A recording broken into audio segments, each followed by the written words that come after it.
FM.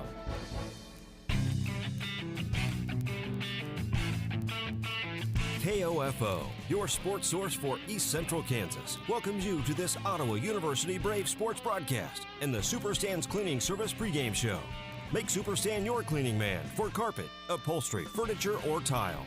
Call Superstands Cleaning Service for a free estimate today at 418-2463.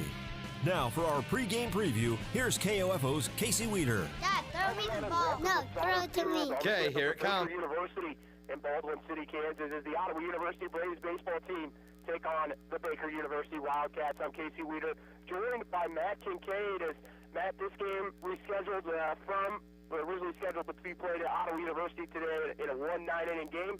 Instead, they're bringing it to Baldwin City under the lights, and we'll play 2 7-inning contests. Yeah, that's good. At this time of the year, I think with all the bad weather, both teams are looking for an opportunity to get as many innings in. So the move to a night game is opportunistic for both teams to be able to get an opportunity to play a few extra innings tonight. Well, and more importantly, we have the opportunity to play in much nicer weather. You're not wearing 3 or 4 layers like we've seen Ottawa have to do the last few weeks. And you get an opportunity to play a team that's really around the same level you are. Ottawa comes in 15 and 18. Baker playing a little bit better than Ottawa right now. They sit at a record of 17 and 17, 7 and 9 in Heart of America play. But both these teams competing to try and get into their conference tournaments. Yeah, no, you're exactly right, Casey. And in Ottawa and Baker played a game, one single 9-inning game, I believe, about 12 days ago, and it was a competitive game. I believe Baker won that game 5-2. So it was a closely contested game, and we would expect the same today. Well, we'll talk about that when we come back from our first break here on the Superstands Cleaning pregame show. You're listening to Ottawa University Braves baseball here on 1220 and 103.7 FM KOFO. Dad, throw me the ball. No, throw it to me. Okay, here it comes. Uh-oh. Dad, will that stain come out of the couch? Kids, there's only one man that can take care of that stain. Superstan. You better call him before Mom gets home. Already on it. Playing outdoor games indoors? Not a good idea. But Superstands Cleaning Service can save the day with hot water extraction to steam clean your carpet, upholstery, even grout and tile. It is a good idea to let Superstand be your cleaning man. Call 785-418-2463. America is kept safe because the Army National Guard responds, protects, and supports our nation when it needs them most. The Army National Guard responds to disasters such as wildfires and floods. They protect us with missile defense, cybersecurity, and civilian support teams for chemical, biological, and radiological hazards. Be there for your community and your country. Visit NationalGuard.com to learn more about part-time service. Sponsored by the Kansas Army National Guard. Aired by the Kansas Association of Broadcasters and this station. Hello, and welcome back to Sauter Field as we're about 10 minutes away from first pitch here. Ottawa coming off of a tough weekend. They lose 2 out of 3 to Bethany, but they do win the finale by a score of 9-5, and it really started in that first inning. Ottawa able to jump on Bethany early, score 2 runs in the first inning, and they score 4 in the fourth to kind of run away with it after they only managed a total of 2 runs in the first 2 games. Well, and at this time of year, teams are looking to get into a rhythm and try to score runs. And so what you would hope for today from the Ottawa team is to take what happened on their last game and use that as a way to get a quick start early against this Baker Wildcat team. Well, and Stephen Norrell, the starting pitcher in that game, 5 innings pitched, 4 hits, 3 runs, just 2 earned, able to go 5 innings in that 9-inning contest. And when you're playing those 9-inning games, if you can get at least 5 from your starting pitcher, you feel really good about being able to only have to bring in maybe 2 or 3 additional pitchers. It's when you give up those big runs early on when you can have some issues. Yeah, I think all coaches don't like to get into those bullpen earlier than what they anticipate, so they like to ride that starter of 5, 6, 7 innings in a 9-inning game and then hand it off to the bullpen to close it up.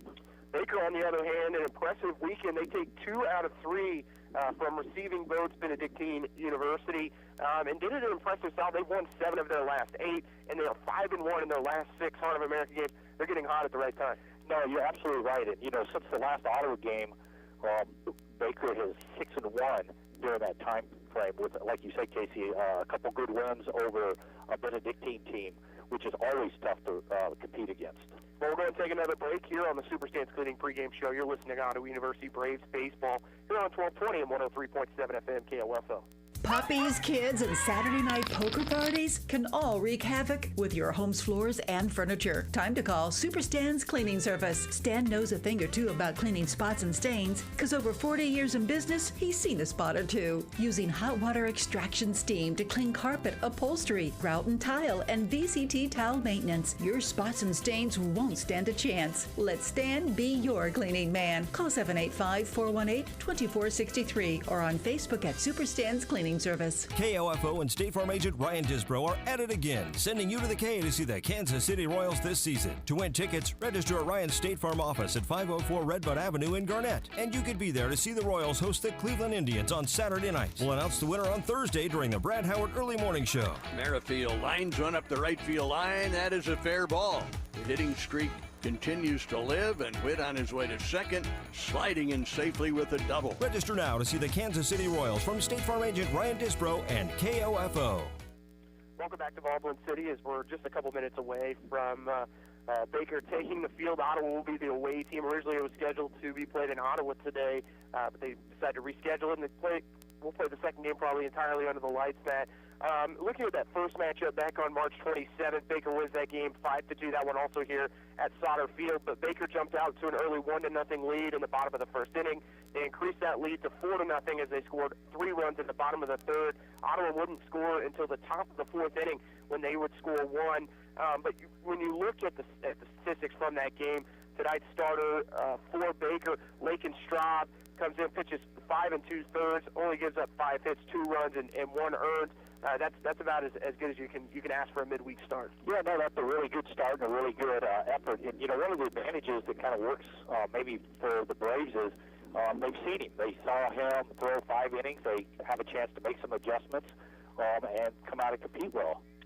So in that matchup for Ottawa, looking at the individuals that had 2 hits, Kyle Bannister, Jordan Hitting, Julio Flamel, all with 2 hits for the Braves in that first matchup. But I think it's going to be important for Ottawa to try and string together some hits and build off that 9-run performance on Sunday. Yeah, no, you're absolutely right. Absolutely right. And one of the things, Ottawa has shown this year is they like to get guys on base so they can run.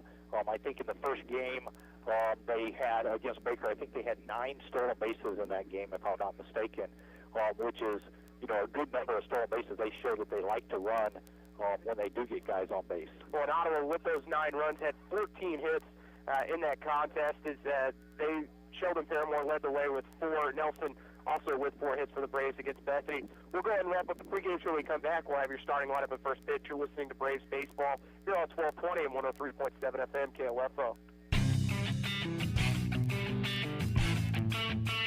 Thank you for listening to the Super Stan's Cleaning Service pregame show. First pitch is next. Ask any coach. Wishing for a good game is not the best game plan. At home, wishing your carpet and furniture were clean isn't much of a game plan either. Stop wishing. Let Super Stan be your cleaning man. Super Stan's Cleaning Service at 418-2463. Stan's been making life clean, fresh, and more enjoyable for your friends and neighbors for over 40 years. Kids, pets, unexpected visits from relatives, they all can take a toll on your carpet. Live life clean and fresh. Call Super Stan's Cleaning Service today at 418-2463. Let Stan be your cleaning man. 418-2463. Sports, information, and entertainment in East Central Kansas. KOFO K279CS Ottawa, where keeping you informed comes first.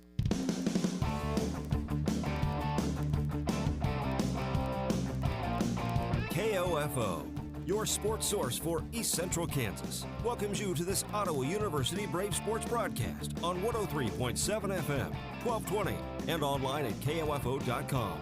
Brought to you by Sutton's Jewelry, Quality Structures Incorporated, Ransom Memorial Health, Ottawa University, Lamb Roberts Funeral Home, and by Kramer Pharmacy, Super Stan's Cleaning Service, Kansas State Bank, Constantino's Price Chopper.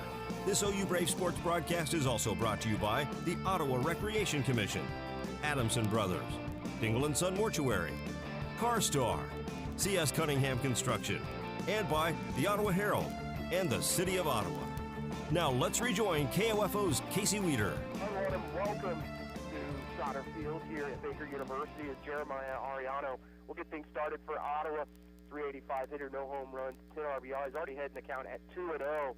And now it is 3-0 as that pitch is in the dirt, as he will be facing tonight's starter for Baker in Game 1 of Lakin Straub. Straub, who pitched in that first contest back on March 27th, got the win in that game, had 5 innings pitched. But already Ariano able to get ahead in the count here at 3-0. I think it's important here for the Braves to get runners on early and put some pressure on Straub. And Ariano watching that one all the way. He'll take it. He'll take a fastball, and the count at 3-1. Ariano, your prototypical leadoff man, wanting to get on base any way he can. As he swings at that one in the dirt, and the count goes full at 3-2.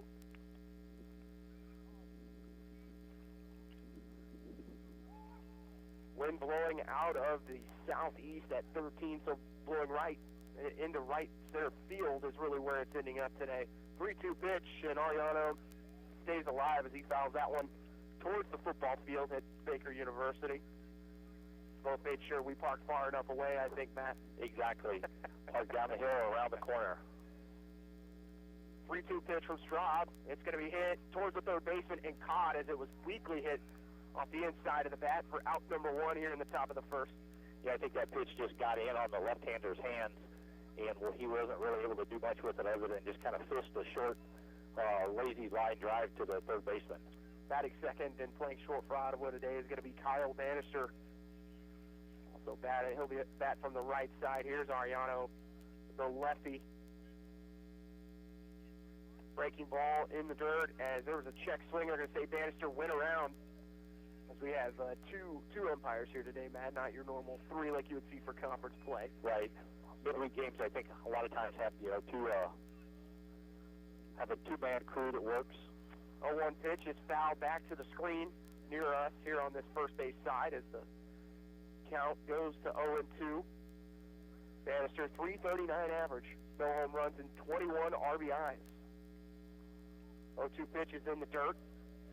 Straub trying to get Bannister to fish for that one, and he lays off of it. The count goes to 1-2.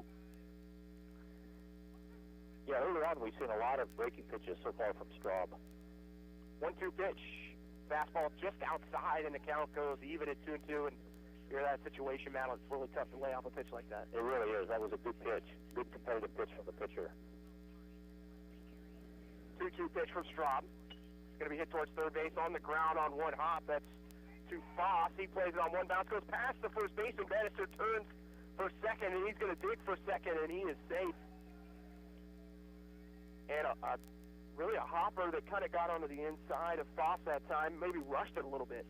Yeah, no, I think you're right. When he kind of backpedaled in his when the ball was hit to him, and backpedaled, and then he had to make the throw flat-footed across the diamond and couldn't quite get enough arm on it to get it there. And we will wait and see whether that gets, I would assume that one gets charged in the air as Foss fielded it cleanly, just not a great throw, and the first baseman Gloss unable to come up with it. Brings up the 3-hitter today, Sheldon Paramore playing first base.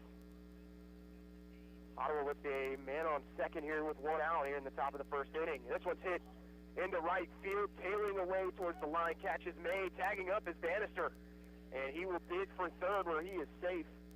And that ball hits the fence as it went past the third baseman, but luckily the pitcher Straub backing up on that relay throw. No, absolutely. The pitcher was in the right spot in that case. If you want to be real technical, maybe not the exact throw that you would like. The runner has already achieved third base when the second baseman receives the relay throw to throw it, and really at that point only bad things can happen. Well, Chambers made a pretty good throw considering how deep he was into that right corner, but really never had a good chance at Bannister. Right. Batting in the cleanup today will be Adam Nelson, today's Game 1 starter for Ottawa. Nelson, who had those 4 hits against Bethany on Sunday, getting an opportunity to start and a chance to give himself a lead here as he's behind in the count at 0-1. Swings in the dirt, the second pitch, and he's behind here at 0-2. Straub really using the breaking ball. He really has. The last 2 pitches, he looks like a cricket bowler on the mound. Just getting it to the plate in the dirt. And Nelson behind here at 0-2, 2 outs, runner on third for Ottawa. Breaking ball again, then Nelson swings over the top of it. He'll strike out on 3 pitches. So Ottawa, no runs on no hits as we head to the bottom half of the first. You're listening to Ottawa University Braves baseball here on 1220 and 103.7 FM KOFO. Kramer Pharmacy, your local hometown pharmacy, makes it easy for you to pick up or drop off your prescription during the Legacy Square construction. Park at their designated stalls or near 134 South Main and call 242-0240. They'll bring your prescription right out or pick up your written script. I came here to run cross country and it ended up being way different than I thought it was going to be. It's unlike anything I've ever been a part of to be on the team. Everyone is so completely different. There are people you never thought you'd be friends with, nothing like your outside friends, but somehow you all click to be the same and have the same interests, but yet completely different. Everyone's always there for you. It's not just about running. Friendships and families, like they're your siblings when you're away from home. That's what it means to be a part of the Braves cross country and track team, to be a family. Be a Brave. Visit ottawa.edu. It doesn't matter if you're in the game or just working around the house. Injuries can happen, but not all of them require a trip to the ER. Ransom Memorial Health's Express Care Clinic can help. They're now open Monday through Friday, 8 a.m. to 6 p.m. Ransom Memorial Health, providing you with remarkable care. Visit ransom.org. We're back here for the bottom of the first inning between Ottawa University and Baker University. On the mound for Ottawa will be Adam Nelson. Nelson comes into this game with a 4.50 ERA, 1-3 record. This will be his 6th appearance on the year. 5th game he started, 22 innings, giving up 30 hits, 23 runs, 11 of those earned, 10 walks, and 11 strikeouts. And Nelson actually ended the top of the first inning by striking out. So a chance to step on the mound right away and make up for it. Yeah, exactly. And one of the key things for a pitcher that also hits is how quickly can you make the transition from hitter to pitcher or vice versa. You can't carry one at bat back out to the mound with you. You have to flush it, move on, and focus on doing your job now on the hill. We'll go look at the defensive positioning here for Ottawa. Ariano in left field, Henning in center field, Sanders in right. Third base, Planell, shortstop, Bannister, second base, Skiles, first base, Paramore in the battery, Antonetti behind the plate as Nelson will be throwing to him. Leading off for Baker, it's going to be Brian Wierchinski, the shortstop, as he hits from the right side. Baker with the vest today, wearing orange with the navy blue undershirt. Wierchinski fouls this one toward the Baker dugout, wearing the cream pants today with the long socks with navy blue and then the orange 3 stripes. So very, very much a Houston Astros look here. Yeah, it's a good look. I like it. 0-1 pitch.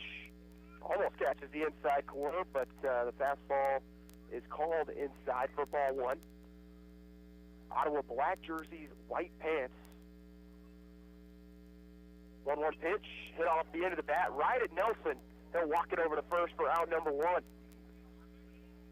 And Wierchinski maybe a little in front of that one as it just hit the end of the bat. Yeah, he cued it right off the end of the bat. Slow roller back to the pitcher. And Nelson did a nice job of gathering himself and taking his time and making a feeding the horse, as they say, to first base on the underhand toss.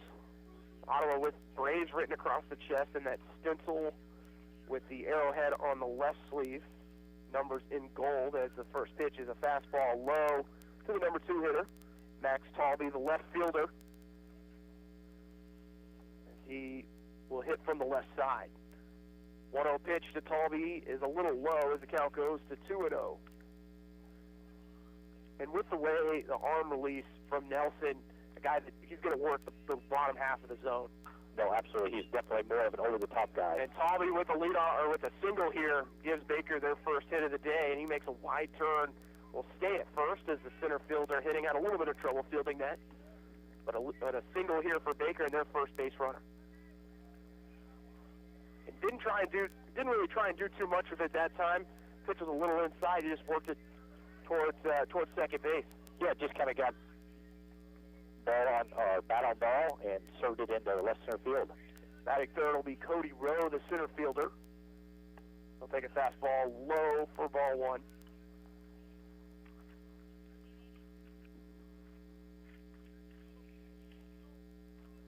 No gloves here for Rowe. Has the wrist taped up. 1-0 pitch coming from Nelson is a pitch out. So they were looking for Talby to steal, and he stays at first, so the count goes to 2-0. Yeah, little game of cat and mouse here. The batter squared the bunt. Maybe a little hit and run, pitch out. 257 average here for Cody Rowe. 2-0 pitch. The This one's going to be hit to short. Definitely a double play ball. We'll go to second for one, over to first for two. It's going to be low, as unable to hang on to his pillow, but Ottawa does get the lead runner. Yeah, good quick turn. The runner got down the first baseline very well from the right side of the plate even. And it was going to be a tough play, but a good effort, good turn, and kept the ball a foul ball. Yeah, Bannister with a nice flip to Skiles. He could have waited for that second bounce. Instead, kind of attacked it, took it on one bounce, got over Skiles for that lead runner. So 2 outs here in the bottom of the first. As Nelson faces his 4th batter of the inning, and this one's high, is going up to get his Antonetti to keep that one from going to the screen. Antonetti showed that catchers are athletes, too. As Weston Gloss, the first baseman, batting cleanup today. 1-0 pitch from Nelson. Fastball hits the bottom half of the zone for strike one. And your point earlier, Casey, about Nelson really working the bottom half of the zone, really all of his pitches today have been below the knees or right at the knees. He's really been down in the zone, which is a great place to work. 1-1 pitch. They're going to throw over to first base. Trying to keep Paulby at bay there on first. Looking to see how many stolen bases he does. He is second on the team in stolen bases with 10. 10 for 11 on the year, Paulby. This one's hit off the corner of the bat. Tailing foul. And making the catch in right field is going to be Sanders. For the third out, had to make up a lot of ground there. So no runs on one hit for Baker as we head to the top of the second.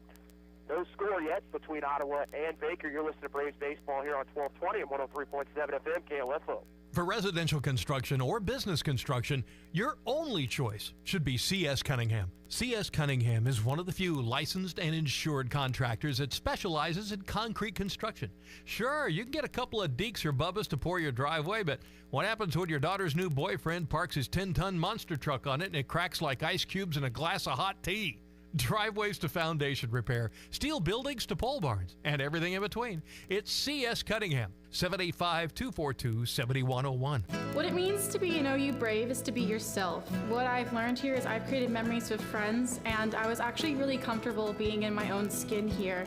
Everybody has their own personality, and we're all unique here, just trying to live significant lives. And I think I'm going to leave here with an imprint that will last forever and that I can hold on to and look back at and laugh at and see that I not only learned something, but I created friendships and memories that will always stick with me.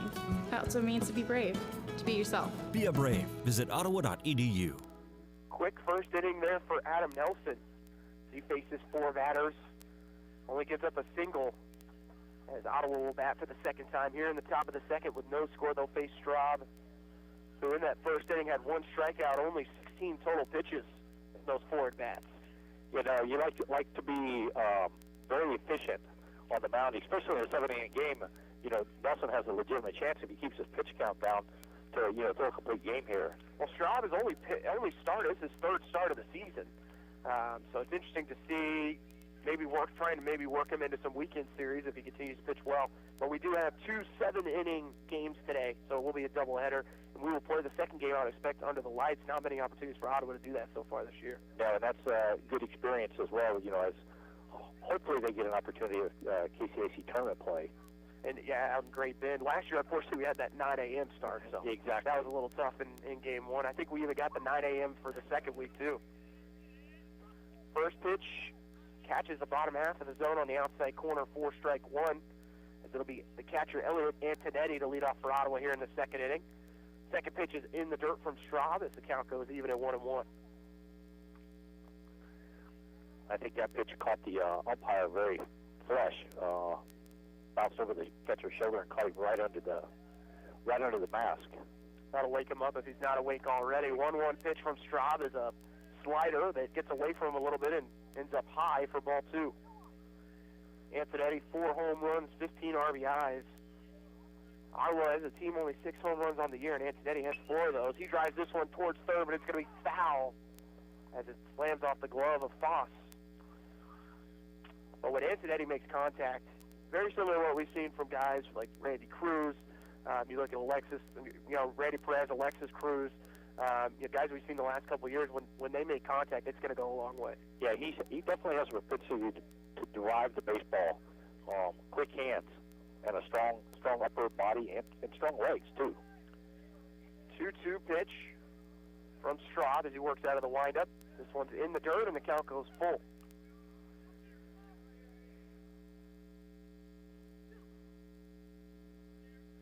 Antonetti coming in today, just 4 walks on the year.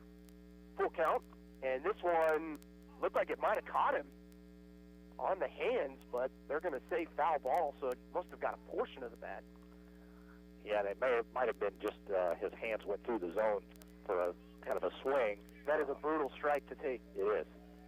So the count remains full. Pitch from Straub is hit towards second base on a hop. Second baseman deep into the hole, and Antonetti beats out the throw. It actually goes past the first baseman, Gloss, but he's able to track it down as Antonetti able to get himself a single to lead off the inning. Yeah, Straub on the previous pitch got it in on his hands and came right back in there, and he kind of fisted it out past the second baseman for a base hit. Yeah, Parenti almost had to go. It went so deep into the hole, he was almost into right field by the time he caught that on a hop. So leadoff single, first hit of the day for Ottawa, with no outs here in the top of the second. No score between the Braves and the Wildcats. And the wind started out at around 13, has really dropped to under 5 miles an hour, maybe 8 to 10 at this point. Yeah, and I would expect as the evening goes on, that'll continue to drop as we head towards dark. You know, I think one thing that's interesting here, Casey, is, it's the second inning of this game, but in many respects, since it's a 7-inning game, it really feels like it's the 4th or 5th inning of a traditional 9-inning game. So teams are going to be a little more aggressive in trying to generate runs here. And showing bunt is hitting Antonetti, going for second. He's going to be safe as he steals second, as that's his 10th stolen base of the year.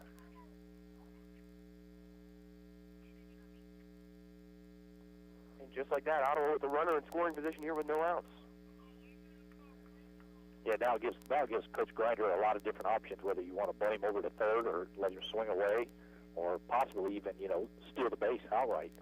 But it's hard to steal third with a left-handed hitter, because the catcher has a great view. Jordan Hitting, 240 hitter, 2 home runs, 14 RBIs, has the other 2 homers for Ottawa on the season. 1-0 pitch in there for strike one.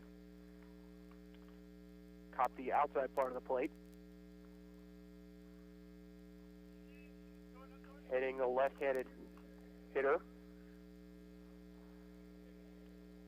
At this point, Henning's just looking to get something to the first base side of the field to advance the runner. 1-1 pitch in the dirt. Hitting watching the whole way.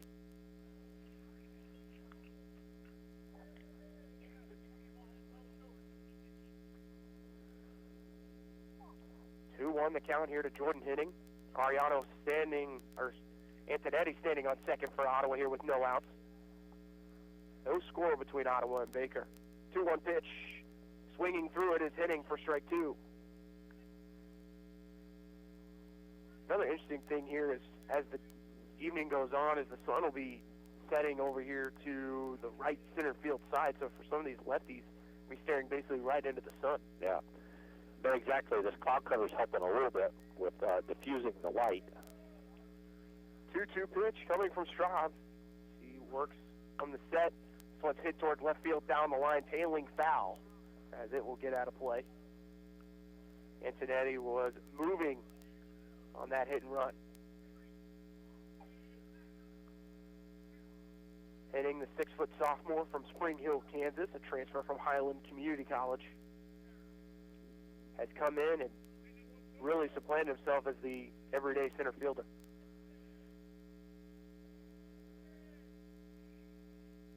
Outfield a year ago, there you had to replace all 3 outfielders.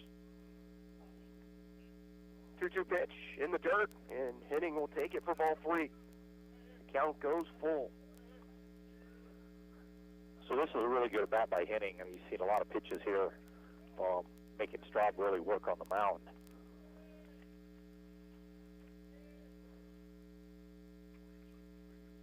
Full count to Jordan Hitting here in the top of the second inning. 3-2 pitch from Straub is in the dirt, but able to foul it away is Hitting. He'll stay alive. Yeah, way to battle up there for Hitting. That pitch was probably a strike, but too close to take for sure. Talk about the weather today. Weather.com showing 77 degrees. Can't remember the last time we've called a game together where it's been above 55 and blowing 30 miles an hour. Nice to be able to wear shorts for the first time in a long time. It is a very nice day to be at the ball field. And stepping off the rubber, chasing Antonetti back to second is Straub. Antonetti on second here with no outs. Hitting at the plate with a full count. Pitch from Straub in the dirt, and Hitting will take his base as he battles back from a 1-2 count to earn the walk. And this is it feels like every time this situation comes up for Ottawa, Rhys Skiles steps to the plate with runners at first and second, and he is so good at moving those runners. He really is. He does a great job of getting bat on the ball and advancing the runners. Skiles looks at his wristband down at head coach Gabe Grinder at third base. Skiles from the right side. Straub peers in from the stretch.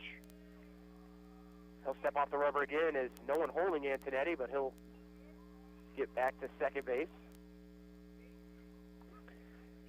Yeah, shortstop Roshinsky's really just kind of giving the token love, just keeping him close, keeping him in the area, letting him know, hey, I'm still your buddy. I'm hanging out back here with you. And Straub steps off the mound one more time, gets off the rubber. Not sure if he doesn't like the signs or just a little uneasy right now with runners at first and second. And he'll step off again to look to Antonetti. You know, and sometimes coaches and players spend so much time worrying about the runner that's on base that they forget about attacking the hitter at the plate, and then you end up making a bad pitch and get hurt by it. And we're going to have a balk called on Straub, so Antonetti moves to third, Hitting to second. And Straub just does not seem comfortable right now on the mound. No, he really doesn't. And to be honest, I'm not sure why it's. So now runners at second and third for the Braves and no outs. And Straub will work out of the windup. First pitch breaking ball in there for strike one. As Skiles waited for about a minute and a half before he got his first pitch of his at bat. Yeah, at this point, Skiles needs to think about getting something to the right side and move the runners up. A one pitch, Skiles grounds this one to short. Antonetti coming home the whole way, and he will score from third as Ottawa takes the lead 1-0. And you said it, Matt. Gets them to the right side of the infield. Skiles able to get a ground ball and score Antonetti from third. Yeah, you know, and for young players that, you know, at times, you know, everybody wants to get a base hit, but in that situation, getting the run home is the most important. It doesn't matter how you do it, but just get the run home, get the lead. So Hitting still standing on second here with one out. As that brings up Julio Planell, the third baseman. Breaking ball just sneaks in there for strike one on the inside part of the plate.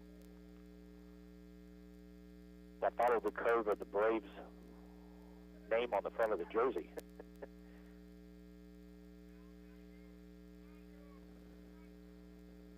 A one pitch, and stepping off the rubber again will be Straub.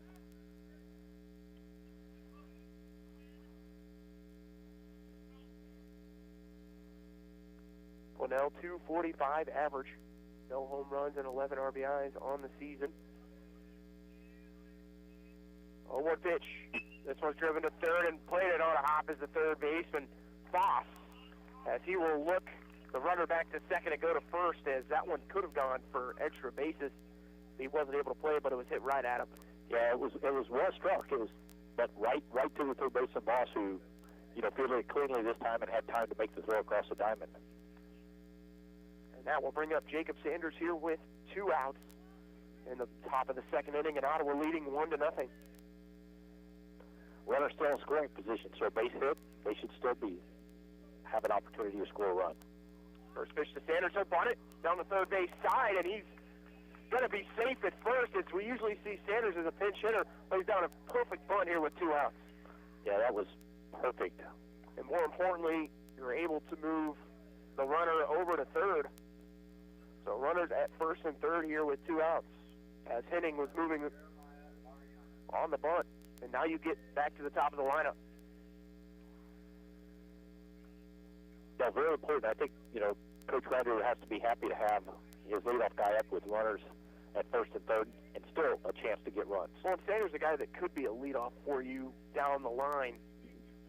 As you look at this ball club, now you turn it around and you got one of your best hitters at the plate as Ariano takes fastball high for ball 1.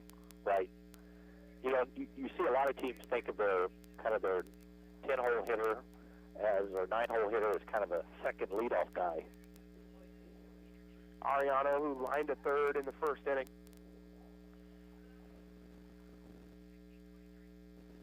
1-0 pitch as they'll throw over to Sanders. Able to get back in time. Just in time, really. Just in time. And most of the time with runners at third, you don't see pitchers throw a lot to first, so it's important that Sanders doesn't kind of fall asleep over there and not pay attention. 1-0 count here with 2 outs in the top of the second inning, and Ottawa leading 1-0 with runners at first and third. They'll throw over to Sanders one more time.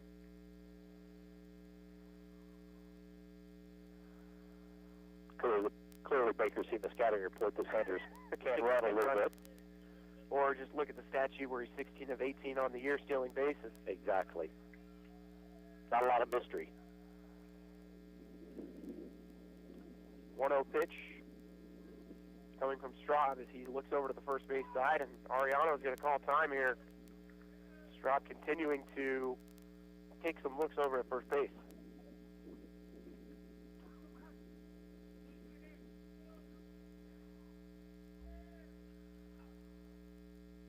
Pitch high for ball 2. Ariano now ahead in the count at 2-0.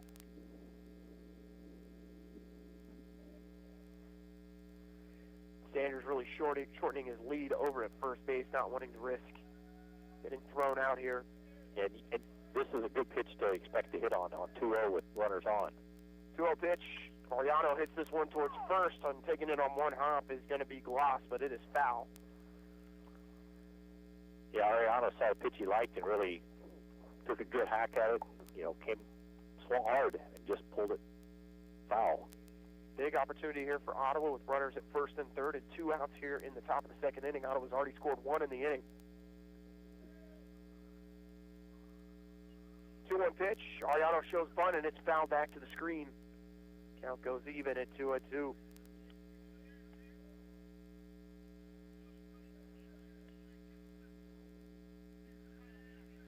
Again, even though it's the second inning, Casey, Coach Grinder is playing it more like it's a 5th or 6th inning part of this 7-inning game. It's a different strategy than just one 9-inning contest. Big pitch here. And they're going to throw to Sanders, and he's going to be safe at first. Somehow gets under the tag. That was applied by Gloss. As Ariano with a 2-2 count with 2 outs here in the top of the second inning. Very close. I would say lucky to have not been called out on that one. Yes. 2-2 pitch. And they will throw down to third as the fastball is called inside for ball 3. And Sanders does take second as they were trying to throw Henning out at third base. He was paying attention, gets back easily. We have a full count here with 2 outs and runners at second and third, so a base hit could score 2, especially with the speed of Sanders at second. 3-2 pitch in the dirt, and Ariano takes his base as Ottawa's loaded him up here with 2 outs. Yeah, Straub today has really looked like he has not been comfortable when he's had Ottawa base runners to deal with on the bases. Well, he got through the first inning, 16 pitches. He is now up to 42 total pitches through 2 innings, so Ottawa's really made him work here. First pitch breaking ball catches the bottom half of the zone for strike 1 as he will face Kyle Bannister. Reach base on an error in the first inning. 0-1 pitch. Outside corner for strike 2 with the fastball. And Bannister really going to have to protect here down 0-2. Right. But I think at this point you got to shorten up your swing and just, get the ball in play. 0-2 pitch from Straub, fastball high, looking for Bannister to chase, and he'll lay off. Count goes to 1-2.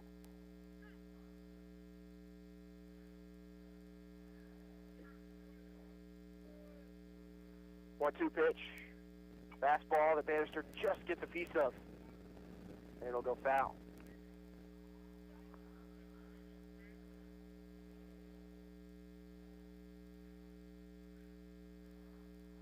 He might need some chalk for the end of his bat after he queued that one up.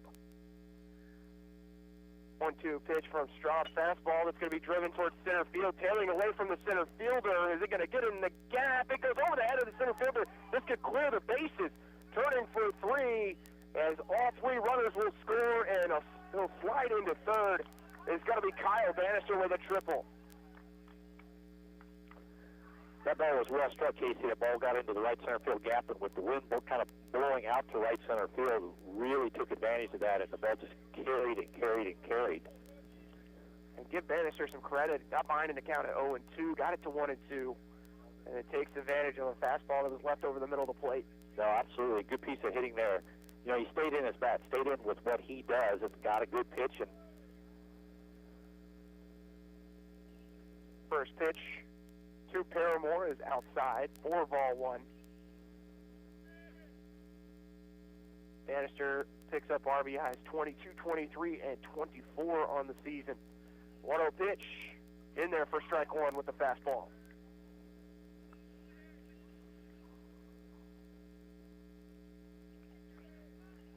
Count even at 1-1. Ottawa scored 4 runs in the inning as they lead 4-0. Another fastball that's fouled off this time by Paramore. Behind at 1-2. This is a time where Paramore, it's okay to be greedy. Go drive in another run. Get yourself another RBI here.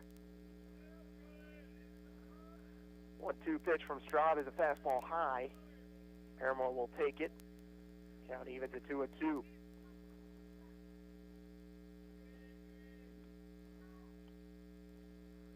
Paramore, left-handed hitter, 2-2 pitch. Almost catches the inside part of the plate as that breaking ball broke it just a little too late right after it got through the zone. The count goes full at 3-2. No, that's a great point, Casey. That was a good pitch. 3-2 pitch. It is high and outside for ball 4. And Ottawa continuing to work through this 2-out rally. Looks like there's beginning to be a little bit of action in the Baker bullpen now. And that will bring up the pitcher, Adam Nelson, as Owen will go talk with Straub on the mound. Give the bullpen an opportunity to get warm.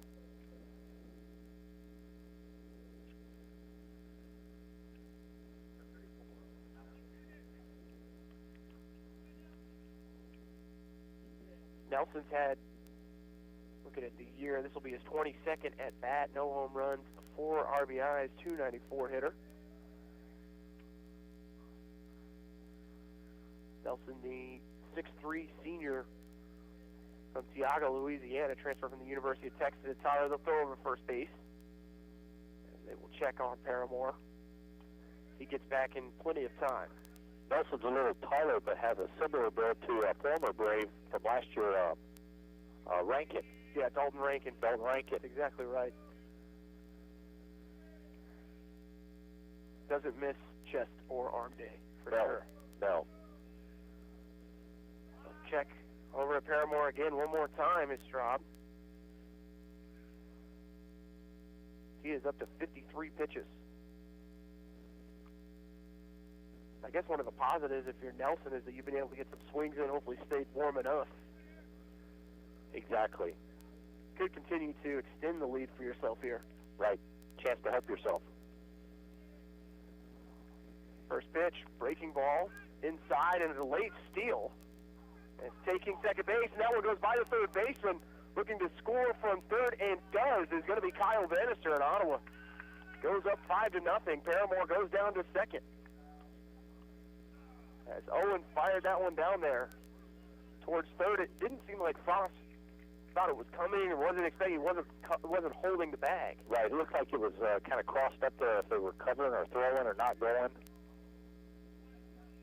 So 5-0, the lead for the Braves here in the top of the second inning over Baker. Breaking ball inside, 4-2. The second installment of the County Line Clash this year. Baker won game 1 back on March 27th, 5-2. And we'll play 2 today. This one was originally scheduled for 1 9-inning game. 2-0 pitch goes behind him, and they are going to say it hit him. And taking his base will be Adam Nelson. Runners at first and second for Ottawa, as Antonetti has to take the gear off here. And Nelson will get a pinch runner here at first. We may be up for a pitching change here as well. We'll wait and see if they'll make the trot out. And haven't asked for the ball yet, but what a start for Ottawa here in the second inning, as the bats have warmed up for the Braves continue to pick up where they left off on Sunday. Yeah, the Braves look very confident and comfortable at the plate today, Casey. When they've had pitches to hit, they've done a good job of putting good swings on them. They will have a meeting with Straub, and he will stay in the game here to face Antonetti. And Antonetti, who is not shy of attacking when a pitcher leaves the ball out over the middle of the plate. He's seen what his teammates have done so far in this inning. He wants a piece of it. I wouldn't be surprised if he was really aggressive if he got a first pitch fastball here. 2 outs here in the top of the second inning. Ottawa runners on first and second as Antonetti will step out, calls time. Ottawa has scored 5 runs on 3 hits. Baker has had 2 errors in the inning. First pitch is in the dirt. Nice block there by the catcher, Owen.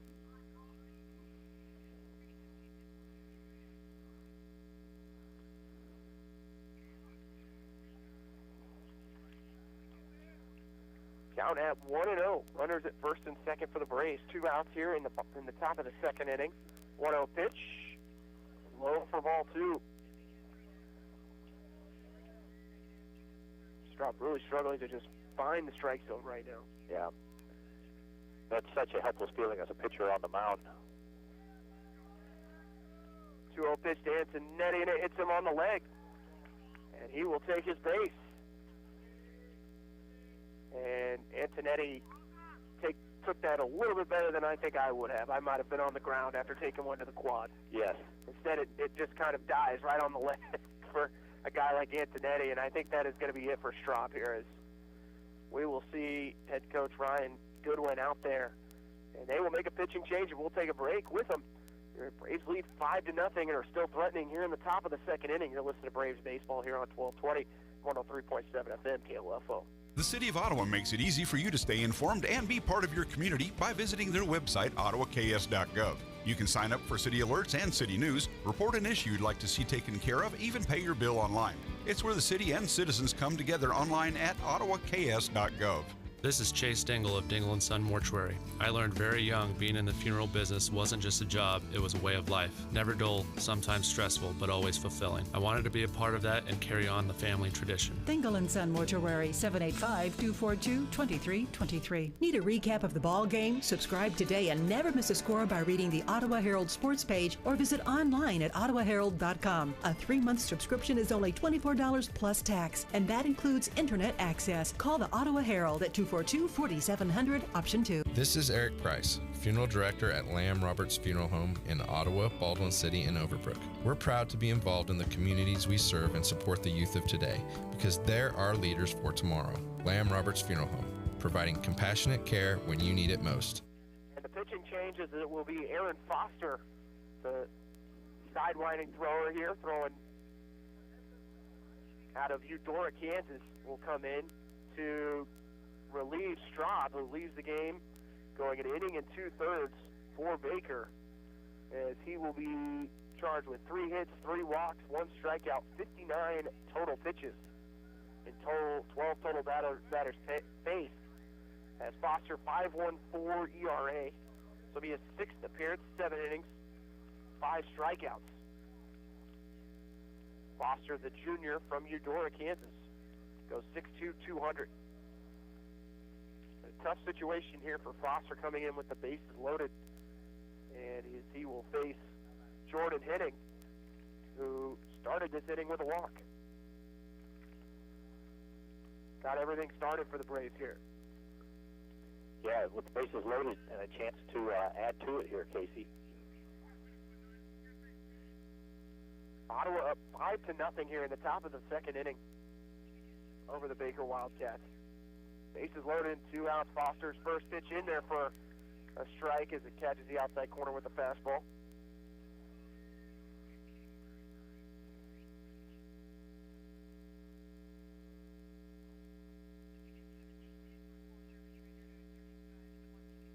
Definitely kind of a sidearm slinger here. And working entirely out of the stretch here. Breaking ball in there for strike 2. Catches the outside corner one more time, and with that arm angle, it just brings it from that outside in, and then you add a little bit of a slider or a curveball, and that gives hitters fits. Yeah, and his arm motion, the ball is going to run away from the left-hander. 0-2 the count here on Henning. Fastball that Henning just stays alive with as he fouls it back to the screen.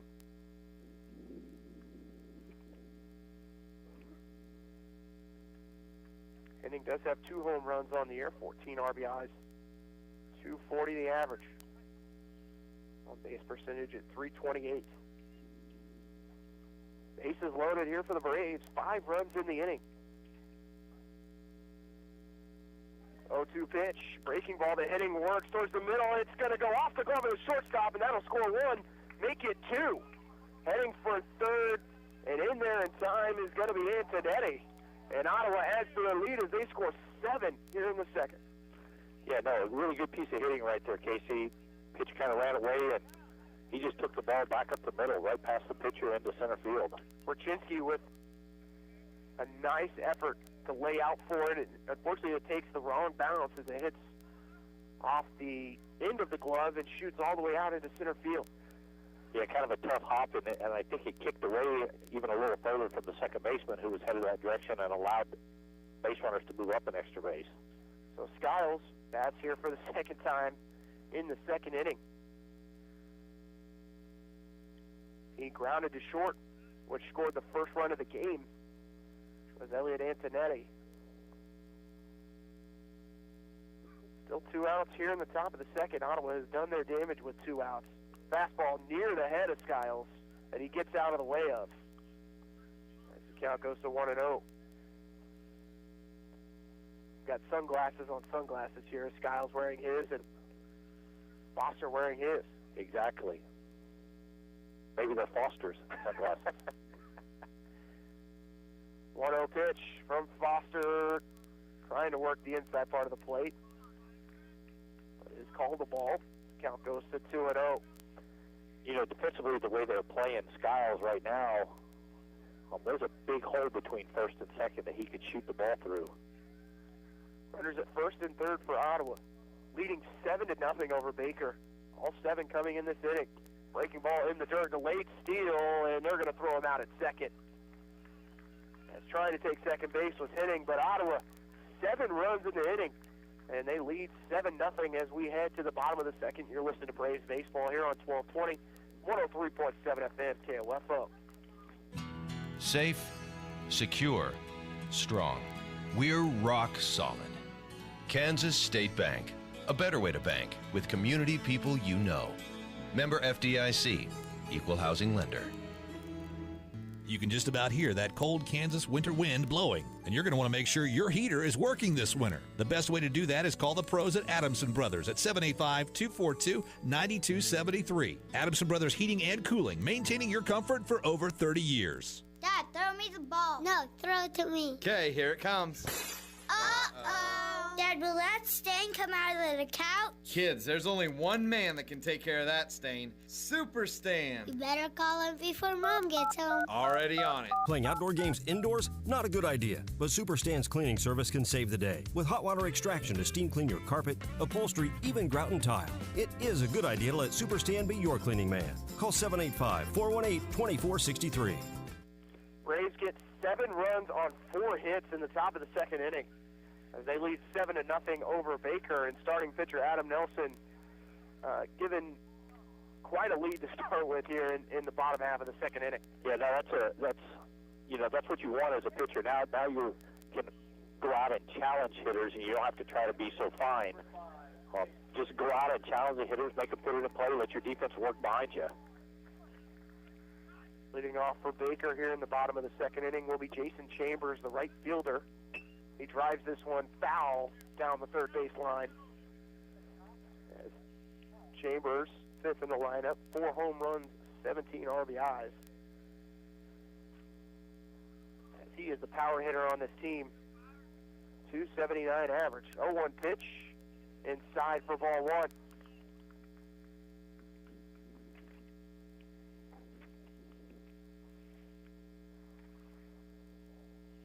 Chambers, a right-handed hitter. 1-1 pitch.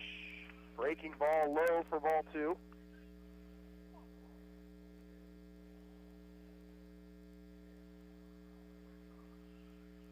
Chambers is a big, strong young man for sure. 2-1 pitch. Fouled straight up and out of play. Count evens at 2-2.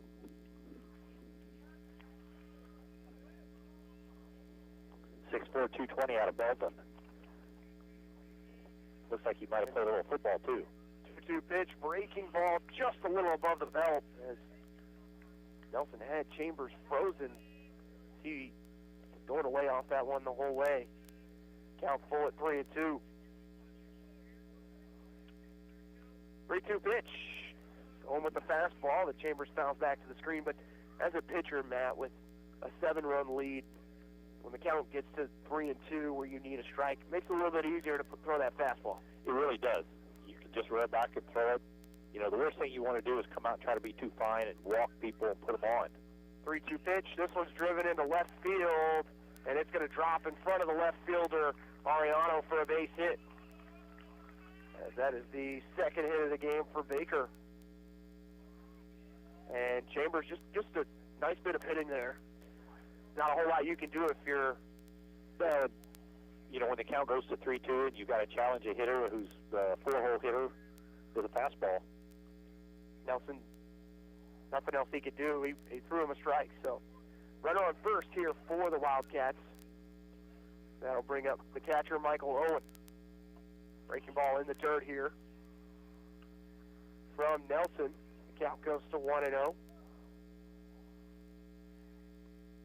Chambers not a huge threat.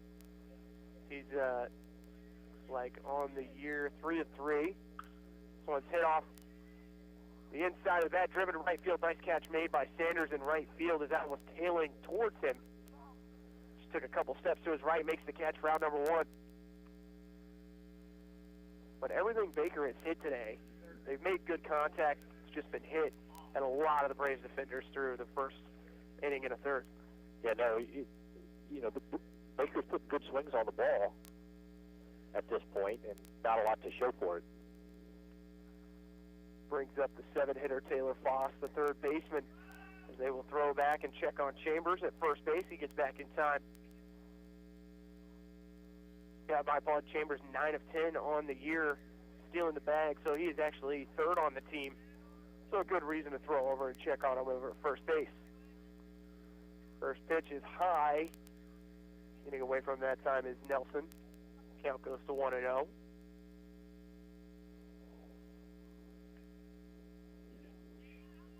Wind starting to pick up here at Sauter Field in Baldwin City. 1-0 pitch in there for strike 1 with the breaking ball. Yeah, good pitch there to Foss. Foss, no home runs, 3 RBIs. Average at 240 as he'll call for time. Baker team coming in with a lot of momentum, won 6 out of 7. This one's fouled back to the screen. Count goes to 1 and 2, but more importantly, has moved them all the way up under the or above the red line.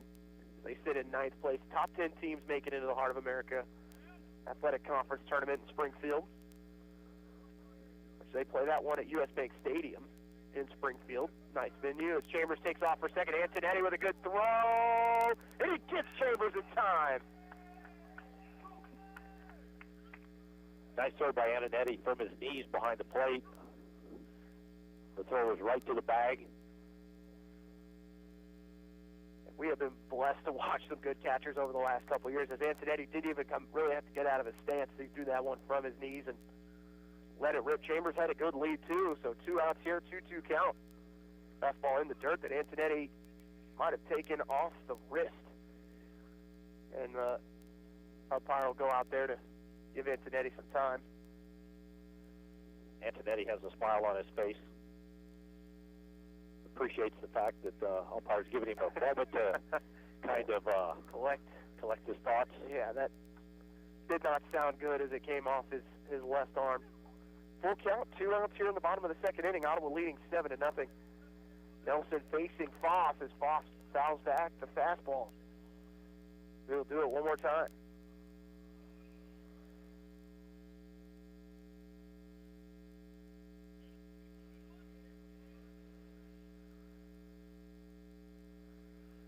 Antonetti looks into the dugout, gets the call. 3-2 pitch, and strike 3.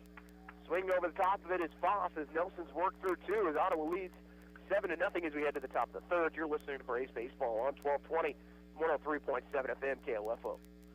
Sports, information, and entertainment in East Central Kansas. KOFO K279CS Ottawa, where keeping you informed comes first. Kevin, Jeff, and Dee at James Automotive, First and Main in downtown Ottawa, aren't going to let a little road construction keep them from doing what they do best, take care of your vehicle needs. Even though Main Street is closed, you can still get to their garage from the First and Walnut entrance on the west. If you need an oil change, tire rotation, battery check, or you're due for new tires, James Automotive can help, because the road to James Automotive is never closed. Call or drop in to schedule an appointment today, 242-3376. James Automotive, your trusted source for vehicle needs at First and Main for over 13 years.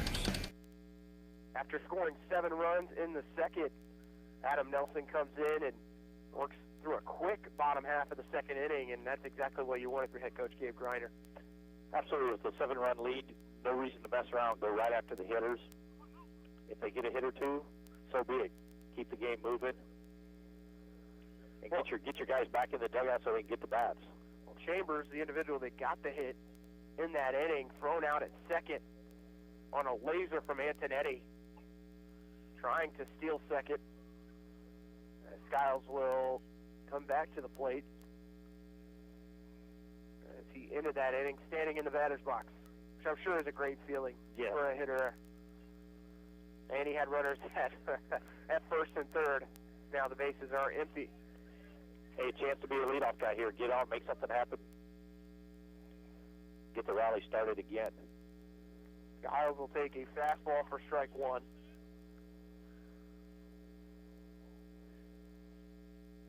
Skiles, the junior infielder from Olathe, Kansas, played at Olathe South.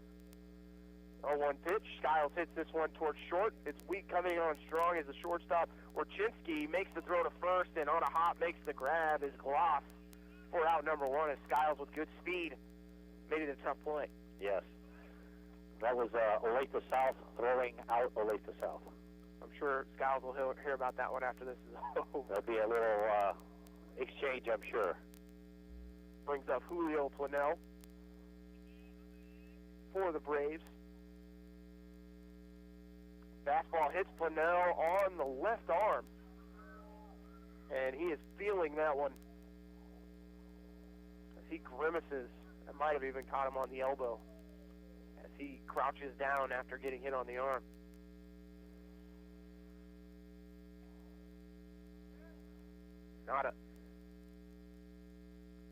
He is really grimacing trying to walk it down to first base. Yeah, he's not wanted to shake it. You know, a lot of times when you get hit in the arm, you want to shake it off, and he's not wanted to shake it or move it at all. as they will talk to Plenell. Coach Gabe Grider comes over to talk to him from his third base position. We'll see if we'll get him out of the game or not, as they will continue to talk to him. I believe that is the fourth hit batsman of the game from Baker. I believe you're right, Casey. So some stingers, but they don't sting as bad when you're up 7-0, I'm sure, as when you're down 7-0. And not that it makes it hurt any less, but it's nice that it's not 38 degrees either. So Plenell able to walk it off for now as he gets the lead over at first. It'll be Jacob Sanders here with one out as he shows bunt. He'll bring it back as that pitch is outside. 4-1.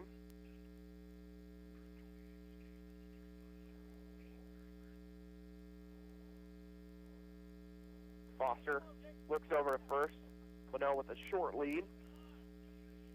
One out here in the top of the third. Ottawa leading 7-0. 1-0 pitch to Sanders. He cues that one off the end of the bat. Count evens at 1-1.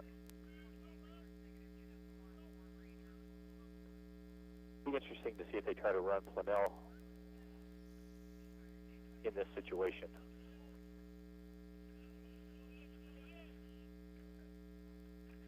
One pitch, showing bunt and pulling it back again to Sanders as that was outside one more time.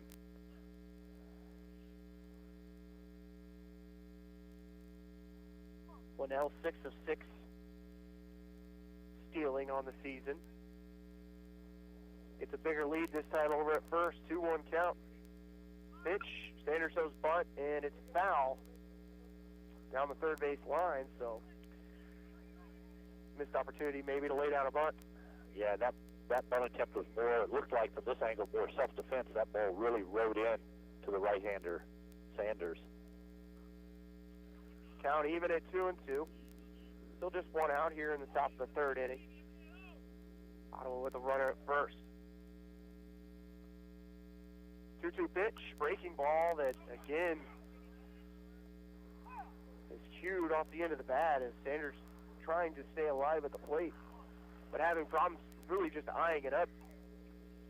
Yeah, we've had two cue balls, lots of English from Sanders' bat this time. And it has a lot to do with that arm angle we've seen so far from Foster. Yeah, guys are way ahead of him. Expecting it to get to him a little sooner than it really is. 2-2 count again to Sanders. Pitch from Foster, breaking ball at Sanders, hits to left field. It's going to drop in front of the left fielder as Plenell will walk it over to second base, and a second hit of the day for Jacob Sanders. A good piece of hitting there. You know, Foster left that pitch up, about letter high, and Sanders just kept his hands even with the baseball and drove it into left field for a solid base hit. Sanders now with 9 hits on the season. Really has been brought in as a base running specialist for most of the year, but now got his average up over 260. And we bring it back to the top of the lineup here with Ariano, and one out with Ottawa threatening one more time. Fastball, they'll start out with Ariano. And a little more velocity than what we've seen so far from Foster there. Hasn't been tempted to throw that fastball much. No, not at all. You know, with the lefty, he can run that pitch away.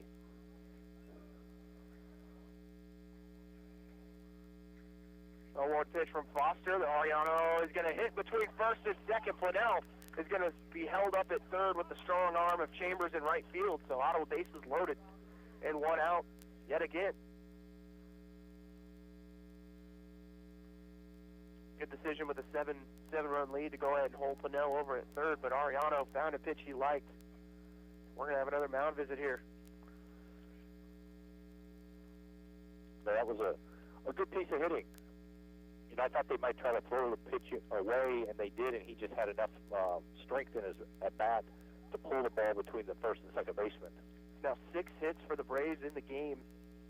Scored 7 runs, no errors, 2 left on base for Baker.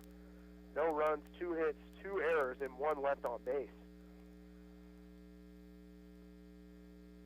While the mound visit's underway here, Casey, I noticed there's a high school track meet here at the Baker facility, and out behind the left field fence, the javelin throw is underway. Unfortunately, they've got it going into the wind, as I can see here, so I'm sure they're not happy about that. No personal best today. No personal best. And then we've got out past the track, you've got the softball game going on as Missouri Valley and Baker playing there. We do have the final for the Lady Braves who are in action today. They beat St. Mary in game 1, 1-0. A pitcher's duel. Yeah, Morgan Brown yet again got one win for Ottawa on Saturday. Lady Braves won that game 10-1 and then lost the game 2, 3-0 to Oklahoma Wesleyan in KCAC play. Ottawa taking on St. Mary today. They get the win in game 1. First pitch is going to be hit towards short. Taking on weird hop, so Warchinski has to go to first with it. Unable to hang on to it at first. It is going to be Gloss, and Ottawa scores one more. And it will be an error charged on Gloss. And that really took an awkward bounce on that second hop as Warchinski coming in strong. Yeah, it kind of kicked to the second base side of him, and he had to kind of reach across his body and out of stride to make the throw and pull the first baseman off the bag. Bases loaded again with one out for Ottawa. And taking a first pitch strike will be Sheldon Paramore. Almost like he hit a clump of grass. This time of year as the grass is beginning to come in on the infields and outfields, it's sometimes a little bit uneven. 0-1 pitch. Fastball is high and outside for ball 1. Not so much because the grounds crew don't take great care of the field. It's just continual use and practice and games and being chewed up a little bit. One out here in the top of the third. Ottawa leading 8-0 over Baker. 1-1 pitch. Going to get in there for a strike. You talk about for lefties just tailing away from you. You give up on a pitch and somehow it manages to find the strike zone. It really does. As a left-handed hitter here with that pitch running away, you have a tendency to want to spin off of it and pull the ball on the ground right to the second baseman. Paramore calls time. He'll dig back in. That back, a really long stride for a hitter. That back foot on the back of the batter's box. 1-2 pitch that Paramore's going to strike out on, just fooled on the breaking ball. Yeah, I think he was expecting fastball and ended up with off speed. It just couldn't stay back on it. That brings up the pitcher, Adam Nelson, here with the bases loaded and a chance to give himself some more insurance here with a base hit. Last at bat was plucked, if I remember correctly. That's right. Hit on the back. First pitch that Nelson's going to pop up.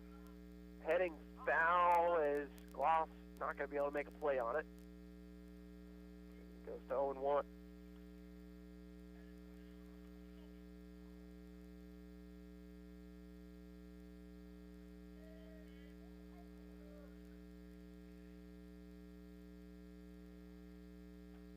Two outs, top of the third. Ottawa up 8-0. They scored 1 in the inning. We're scoring 7 in the second. 0-1 pitch. Nelson hits this one towards short on a hop as Warchinski. He'll go to first with him, makes the throw in time to get Adam Nelson for the third out. So Ottawa does score 1 as they lead 8-0. We'll head to the bottom of the third. You're listening to Braves Baseball on 1220 and 103.7 FM KOFO.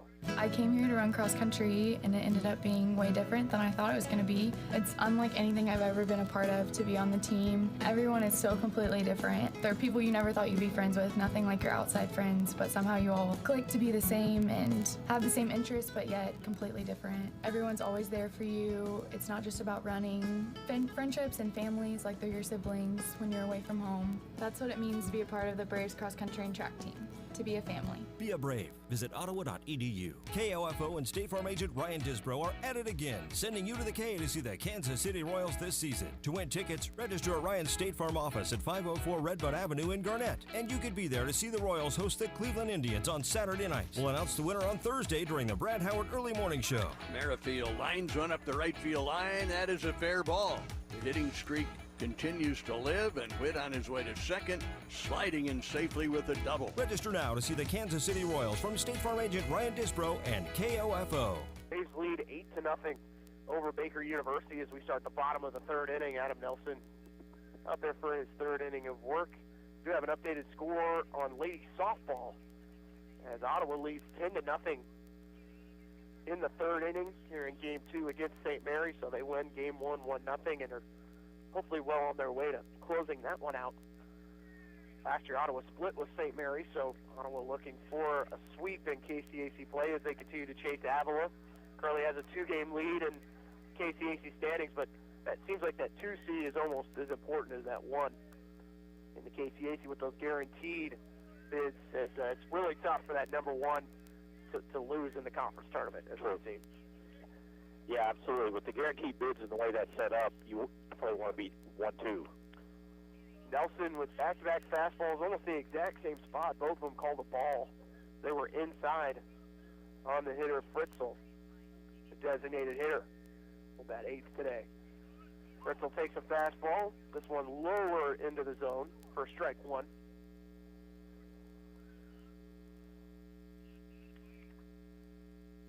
This one's hit towards center field weakly, and Skiles unable to make the catch on the run as it'll get in there for a single. Fritzl starts the inning off with a leadoff single, and unfortunately for Nelson, just seeing eye line drive. Yeah, no, I mean, a good pitch at that point. You know, you're up 8-0. You want to challenge the hitters. You're in the bottom half of the lineup here. You know, say, run back to a pitch and say, see what you got. Colin Fritzl, that's his first at-bat of the season. Batting 1,000 now. Can't get any better, I don't think. Huh? Exactly. It's all downhill from here.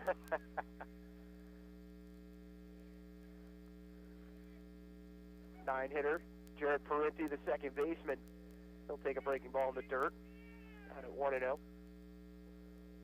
1-0 pitch, outside for ball 2.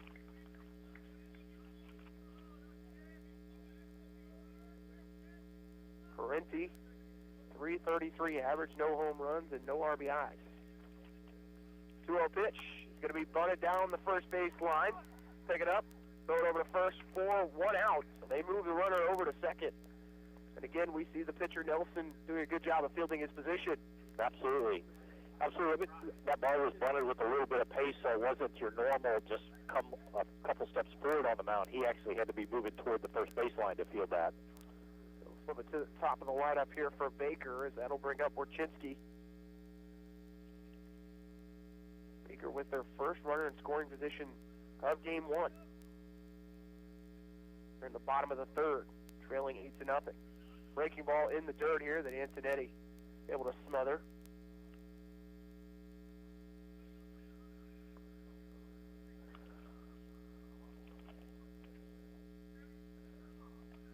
Clennell at third doesn't seem to be showing any ill effects from the hit by pitch in the elbow. 1-0 pitch, breaking ball high, doesn't drop enough, and it will move the count to 2-0.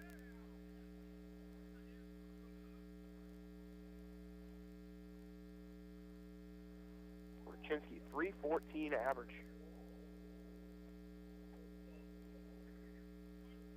2-0 pitch, in there for strike 1.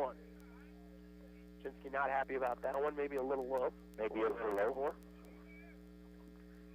And to be honest, Casey, I can't say I blame him. I can't either. 1 out here in the bottom of the third inning. Runner at second for Baker. 2-1 pitch. Going to be driven down the first baseline foul. And it tails away, and the count goes even at 2-2.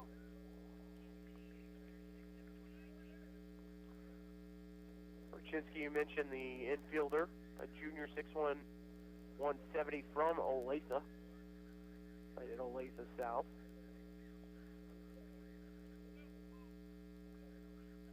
Two pitch to Warchinski, breaking ball right at the pitcher Nelson. He'll go to first with it. Almost goes by first baseman Paramore, who digs it out. But Ottawa does get the second out. Runner moves down to third for Baker. Nelson tried to make a meal out of it. Absolutely. Paramore bails him out. Yeah, for Nelson, you know, as a pitcher, balls hit back to you, you're amped up, a little bit of rush. Breaking ball in there for strike one as he's facing Max Talby. Talby, the big lefty here for Baker. He goes 6'2", 185 from DeSoto. Fastball, and this one's going to get in for a base hit as Baker's going to score their first run of the game. On the base hit from Talby. And that will score from third base, Fitzel. Again, just good piece of hitting. Yeah, I mean, not a bad pitch, and he just took the pitch the other way. Sometimes as a pitcher, you tip your hat to the hitter and say, nice job. Although most pitchers, I don't. They're not going to do much. They're not going to tip much. Still 2 outs, though. Just one pitch away from getting out of the inning is Nelson, and the pitch is high. It goes through Anthony's glove, but he picks it up quick enough to keep the runner at first. We would say there was a leprechaun in his glove, the way it kicked out of there. 1 ball and no strikes to Cody Rowe. Rowe had a fielder's choice in the first inning. Breaking ball, a little low for ball 2.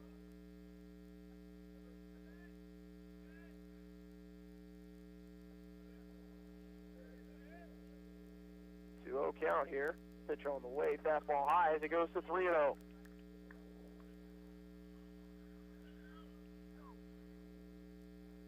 Nelson looking to take a little extra breath here and gather himself as he's behind in the count at 3-0. Runner at first base for the Wildcats. 3-0 pitch in there for strike 1 with the fastball. A good pitch, good challenge to hitter here with 3-1, 2 outs.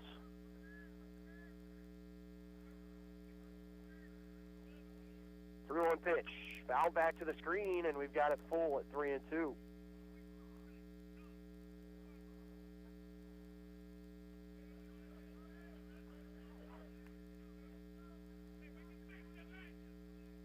Rowe, maybe a little disappointed in himself after that one. Thought he got a good pitch there. Exactly. It'll take a little bit extra time to dig in from that right side.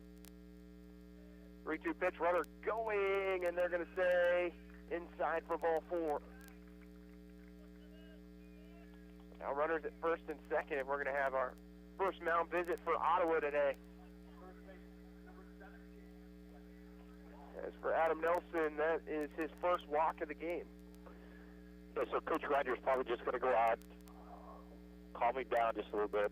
Coach Goodwin in the third base box was, not happy that Nelson appeared to not be coming set, was vocal with it. Then ball 4.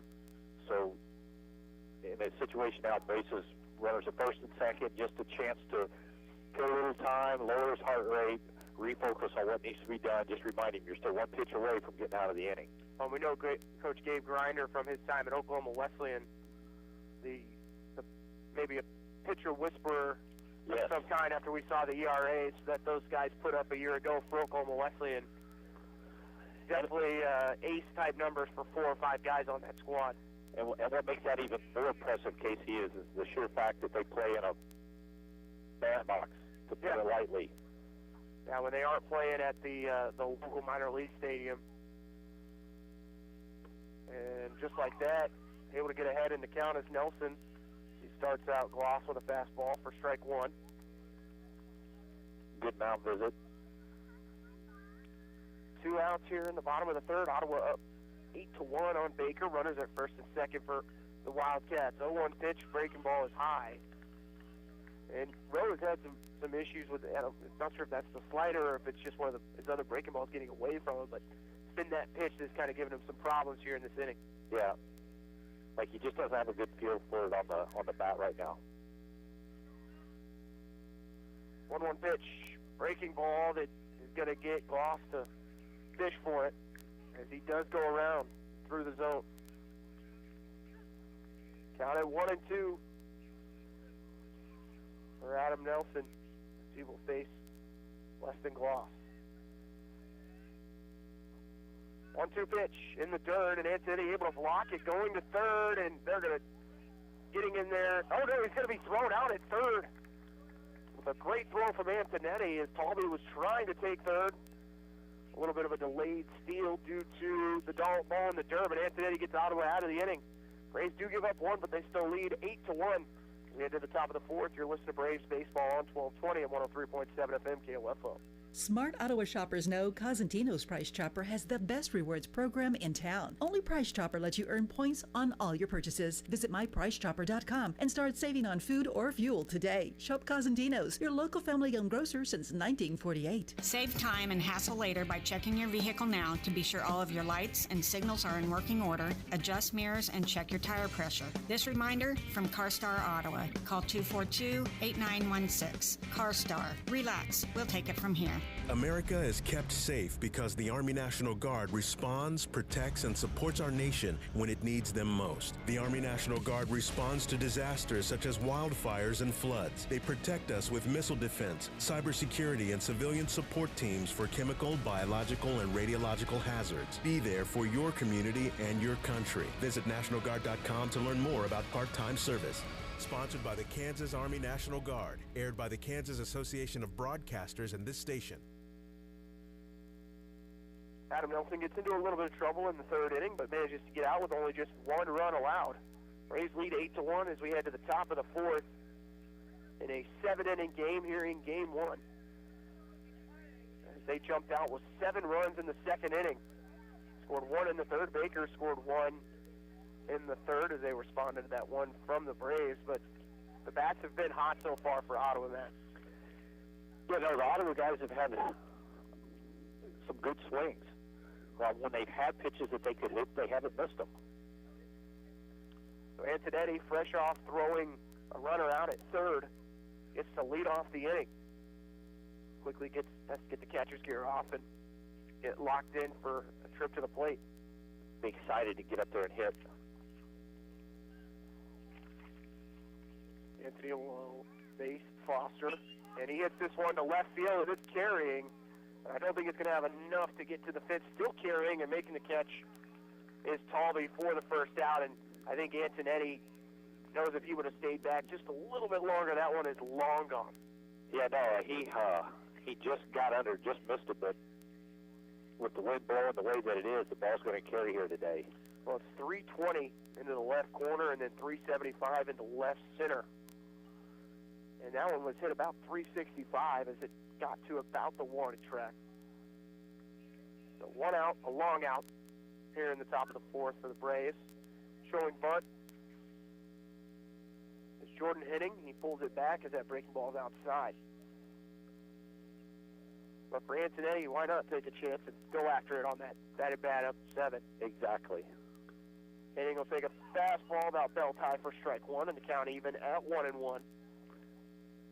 You know, this is part of the game where, you know, the Braves hitters need to stay locked in and stay focused.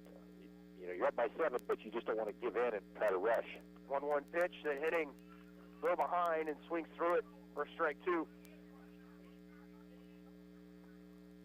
Sometimes teams, when they're up, kind of have it set on cruise control, they get a little complacent, lack of focus. Well, with Baker already having 2 errors in this game, they've kind of booted the ball around just a little bit, where if you just put it in play, it might give you a chance here. Henning watches the fastball low and outside for ball 2.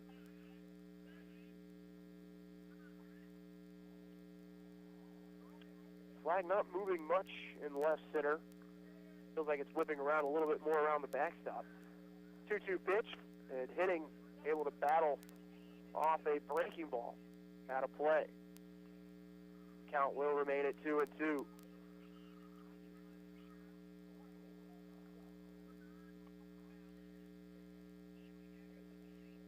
Henning walked in the second, singled up the middle in the third. 2-2 pitch, breaking ball outside for ball 3. That is tough to lay off for a lefty. Yeah, really good pitch. And Henning's action, like he started a swing and stopped it. Full count to Jordan Henning. 1 out here in the top of the 4th inning. 3-2 pitch, Henning fouls it back to the screen. And just going based off the reaction of the ball, it looks like that is concrete behind the plate, painted black back there. So black concrete, yes, you know, sir. if it goes past you, it's going to have a pretty good chance to come right back to you. Exactly. Won't deaden it like we see with more of the padded backstops. Definitely makes the catcher and the ball at play. 3-2 pitch again. This one's hit to right field, and this one could be for extra bases. Oh, it's going to be gone. Excuse me. It gets into that corner. And Jordan Henning able to hit his third home run of the season. And Ottawa goes up 9-1. That was a really good swing there. Just reached out and hooked it inside the right field foul pole. And and we don't have a great angle here. We're down that first base line. We're kind of blocked a little bit, but when he hit it, you knew it was going to be in trouble for the right fielder Chambers, and then he just kind of let it go, and it's out of the ballpark. Ottawa leads 9-1, and quickly Reese Scalise hits one to short. On 2 hops, makes the throw is Warchinski for the second out.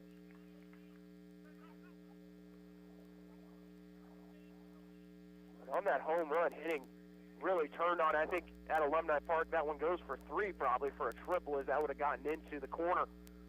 But here with the wind blowing out a little bit, really didn't have much height on it, but was just driven to a really short part of the ballpark. Julio Purnell will come in and did not like that first strike call on that breaking ball. Maybe just above the belt there. Behind it, 0-1. 0-1 pitch. He's going to hit towards short as well. Warchinski coming in hard. Backhand. Throws it to first, and Purnell is called safe. They're going to say the first baseman was juggling it.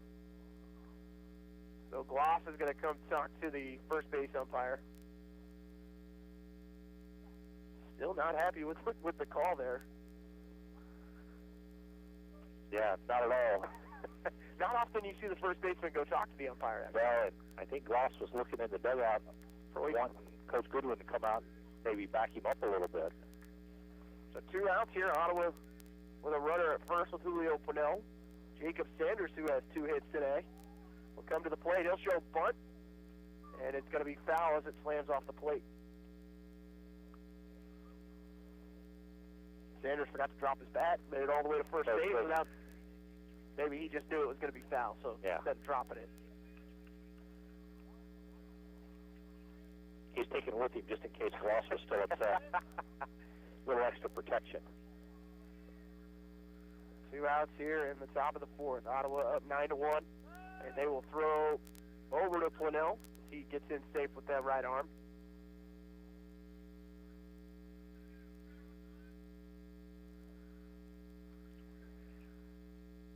Ball's in a strike to Jacob Sanders. 0-1 pitch. He shows bunt, brings it back. Is that fastball in the dirt?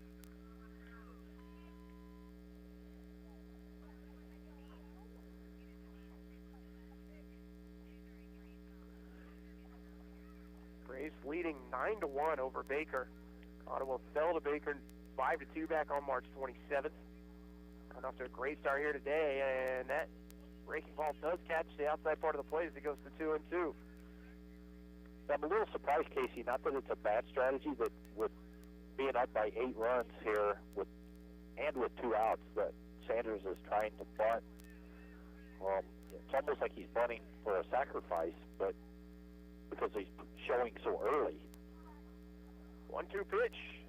Sanders is going to be struck out looking to end the inning, but Ottawa adds another, and their lead goes to 8. 9-1. You're listening to Braves Baseball on 1220 and 103.7 FM KOFO. What it means to be an OU Brave is to be yourself. What I've learned here is I've created memories with friends, and I was actually really comfortable being in my own skin here. Everybody has their own personality, and we're all unique here, just trying to live significant lives. And I think I'm going to leave here with an imprint that will last forever and that I can hold on to and look back at and laugh at and see that I not only learned something, but I created friendships and memories that will always stick with me. That's what it means to be brave, to be yourself. Be a Brave. Visit ottawa.edu.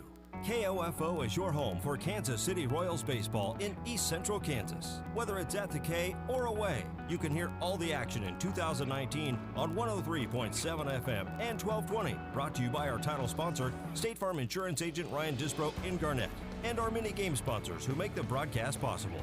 We encourage you to visit these fine merchants who know what it means to be always Royal. Your sports source and home of the Kansas City Royals in East Central Kansas is KOFO.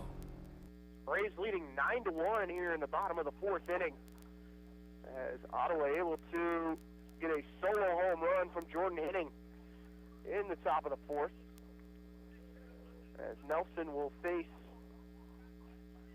Gloss, Chambers, and Owen. So 4, 5, and 6, the big bats here for the Wildcats, as Nelson has thrown 52 pitches through 3 innings, giving up 4 hits and 1 earned run, has 1 strikeout and 1 walk.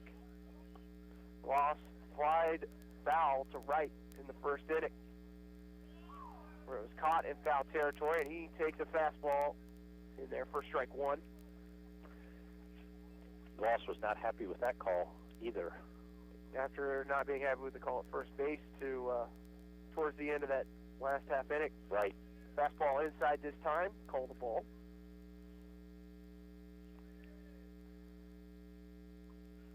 One pitch from Nelson, going to get in there with the slider for strike 2 as Gloss was looking fastball the whole way, and he's behind it 1-2.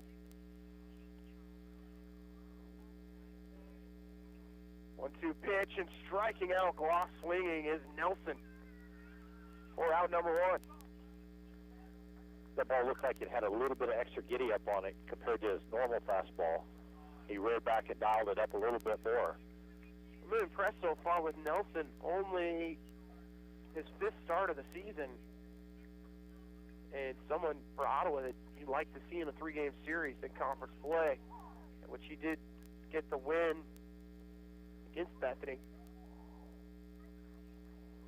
As he starts out Chambers with a nice breaking ball, the count goes to 0-1. 0-1 pitch, fastball high and inside for ball 1. You know, for Nelson, it's got to make him feel good in the sense that, works hard, gets the opportunity of making the most of the opportunities being given. And he gets Chambers to swing through a fastball for strike 2.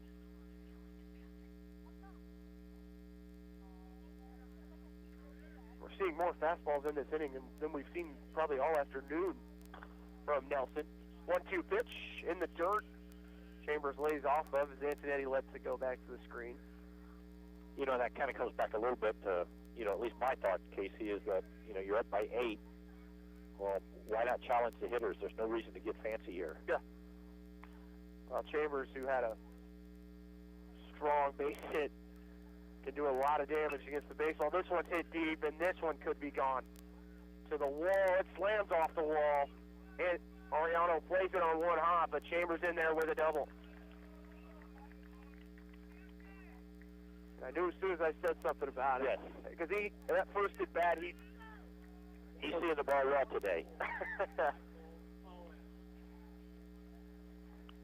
Nice when your 5-hitter can hit for that much power. But again, just my personal opinion, still better than messing around throwing 7 pitches in the at-bat. Absolutely challenge the hitter in this situation with an 8-run lead.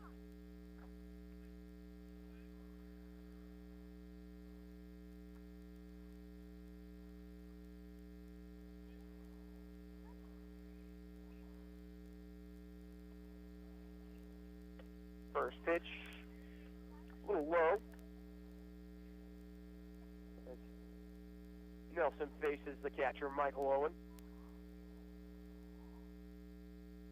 1-0 count. Chambers standing on second for the Wildcats. 1 out here in the bottom of the fourth.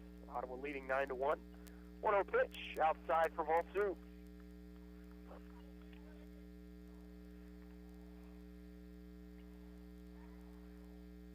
Nelson really was cruising for the first batter, and then Chambers able to take him deep for the double. Ariano has good speed. It was just well hit. It was a well hit ball. 2-0 pitch, low for ball 3 with the curveball. Owen out at Topeka, Seaman High School. 3-0 pitch. Going to be low in the dirt for ball 4, and runners at first and second now for Baker.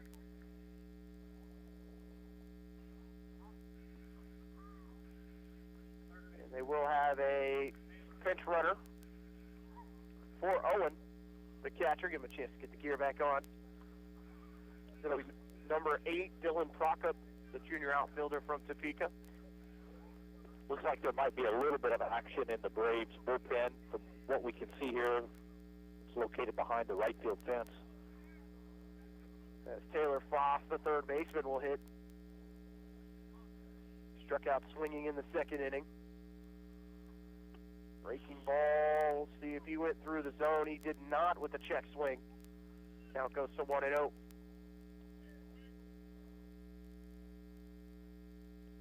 Skiles not really holding Chambers on at second. I was still in a good position here with a ground ball to get a double play. 1-0 pitch that Foss was trying to take out of the ballpark and swings right through it. And again, there was the pitch that Nelson had more velocity on it than what we've seen on his traditional fastball. 1-1 pitch, breaking ball that Nelson squeezes in there, takes about 25, 30 miles an hour off velocity, and Foss wanted no part of it. Yeah, that definitely changed the speed. 1-2 count. Fastball, this one's going to be hit weak towards the second baseman. That's going to be the infield fly rule for out number 2. Nelson does what he's supposed to do. Absolutely. And still keeps it with, limits the damage here. There's 2 runners on, but challenge the hitter. Make them hit their way on. That brings up the designated hitter, Kendall Fritzl, who on his first plate appearance of the season got a base hit. And he will hit now with runners at first and second and 2 outs. Breaking ball high for ball 1.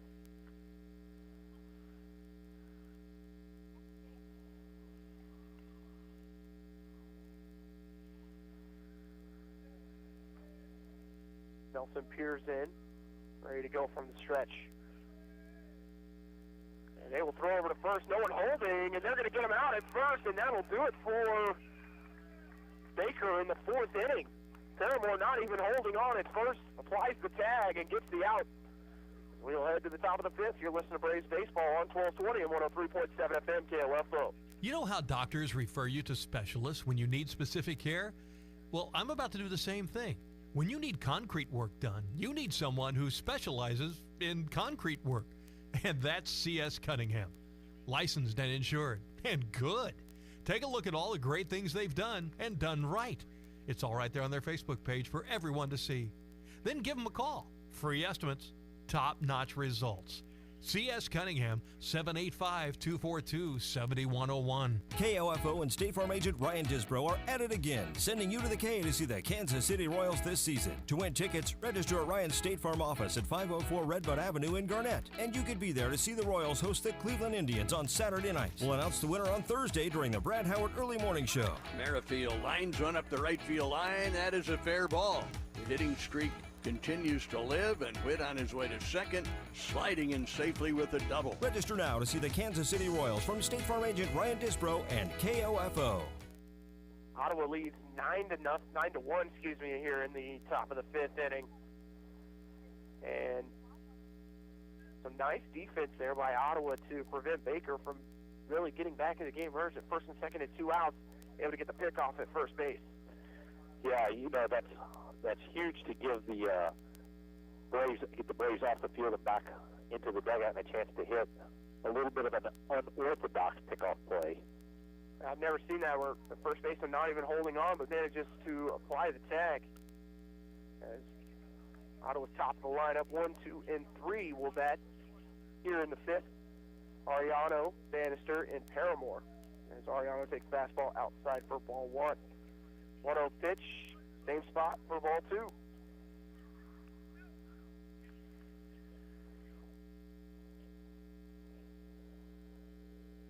Game 1 of 2 today of this doubleheader. Played 2 7-inning games 2-0 pitch.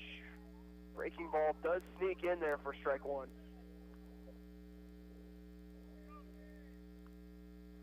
Ariano, the sophomore outfielder from Pueblo, Colorado.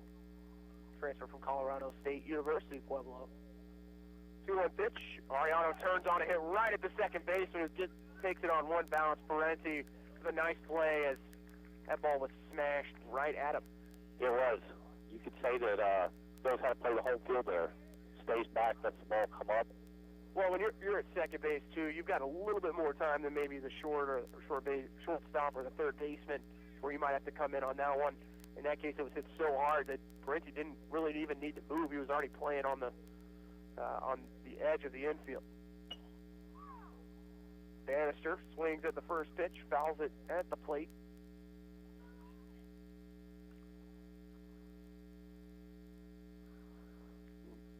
Got to give some credit to the reliever Foster, who's come in relief. He's pitched 2 2/3 of relief work as he gets ahead in the count at 0-2 now.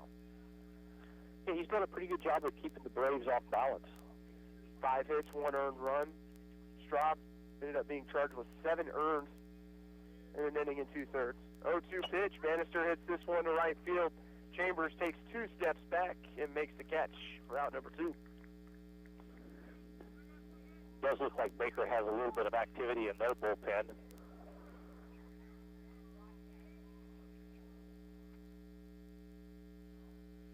Still 2 outs here in the top of the 5th, as that will bring up the first baseman, Sheldon Paramore. He's had 1 walk and a strikeout. Did score a run.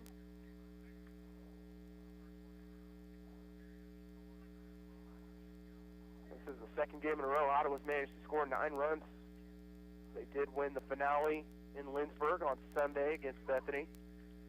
Breaking ball in there for a strike. Count evens at 1-1. Paramore's average now at .291. 1-1 pitch. One's foul back.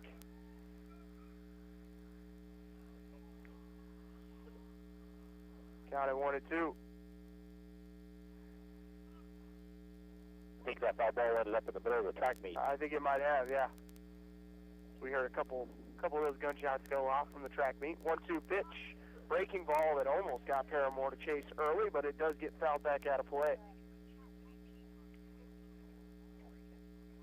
Folks at the meet are thinking, I came to a track meet and a baseball game broke out.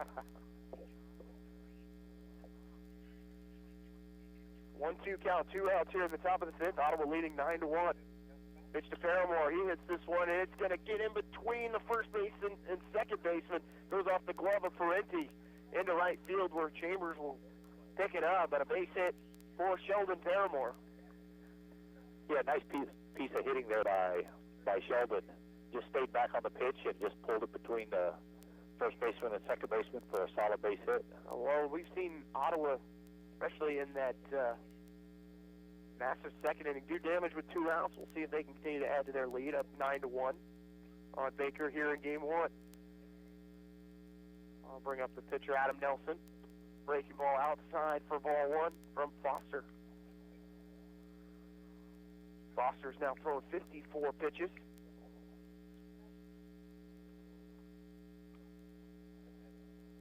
Small lead for Paramore over at first. 1-0 pitch. Nelson turns on this one as he pulls it foul down the line. Just a bit out in front of that pitch. And for a right-handed pitcher on the roster, seems very comfortable at the plate. Yes. You can tell it's not his first time wielding the bat. Unlike some other pitchers when they get in that spot. Yes. 1-1 pitch to Nelson, and as soon as I say that, he a little confused on whether he wanted to swing it or hold, and not even sure what you call that, Matt. That was, excuse me. 1 ball and 2 strikes. Breaking ball that's fouled straight up in the infield. Looks like the catcher. Oh, and no, he's going to be called off by the third baseman, Foss, for the 3rd out. Ottawa still leading 9-1 as we head to the bottom of the fifth. You're listening to Braves Baseball on 1220 and 103.7 FM KOFO. I came here to run cross country, and it ended up being way different than I thought it was going to be. It's unlike anything I've ever been a part of to be on the team. Everyone is so completely different. There are people you never thought you'd be friends with, nothing like your outside friends, but somehow you all click to be the same and have the same interests, but yet completely different. Everyone's always there for you. It's not just about running. Friendships and families like they're your siblings when you're away from home. That's what it means to be a part of the Braves cross country and track team. To be a family. Be a Brave. Visit ottawa.edu. America is kept safe because the Army National Guard responds, protects, and supports our nation when it needs them most. The Army National Guard responds to disasters such as wildfires and floods. They protect us with missile defense, cybersecurity, and civilian support teams for chemical, biological, and radiological hazards. Be there for your community and your country. Visit NationalGuard.com to learn more about part-time service. Sponsored by the Kansas Army National Guard. Aired by the Kansas Association of Broadcasters and this station. Adam Nelson, after popping up to end the inning, heads back out on the mound to start his fifth inning of work. And he has an 8-run lead as Ottawa up 9-1. Scored 7 in the second, 1 in the third, and 1 in the fourth. Baker's lone run coming in the third inning. As Nelson will face 8, 9, and 1 of Fritzl, Parenti, and Warchinski.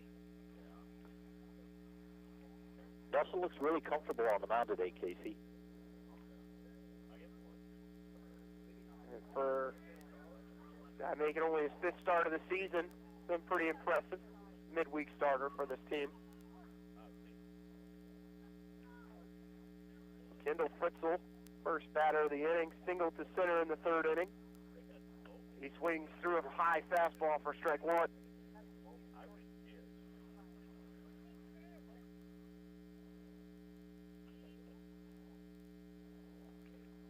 A 1 pitch from Nelson, fastball a little low for ball one. Count evens at 1-1. And again, at this part of the lineup, when you've got 8, 9, you want to definitely go right after these guys. 1-1 pitch, hit right back up the middle for a base hit, and cutting it off in center field is going to be Jordan Henning, but another base hit to start the inning here for Baker. And another base hit for Fritzl, who's making a case to coach. Give me more at-bats. That's right. As that is his second hit and 2 at-bats after not having an at-bat all season. Right. But he stands on first base. Breaking ball from Nelson. Able to get in there for a strike to Parenti.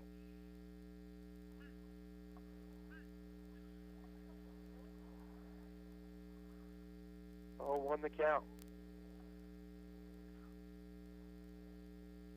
0-1 pitch from Nelson, a little low for ball one. Looked good from our angle. Right. Count evens at 1-1. One thing that does bug me a little bit about the jerseys is you've got the first base coach wearing a different style of socks than the rest of the team, and then you have the 3 style here that Parenti has on as he takes a breaking ball high.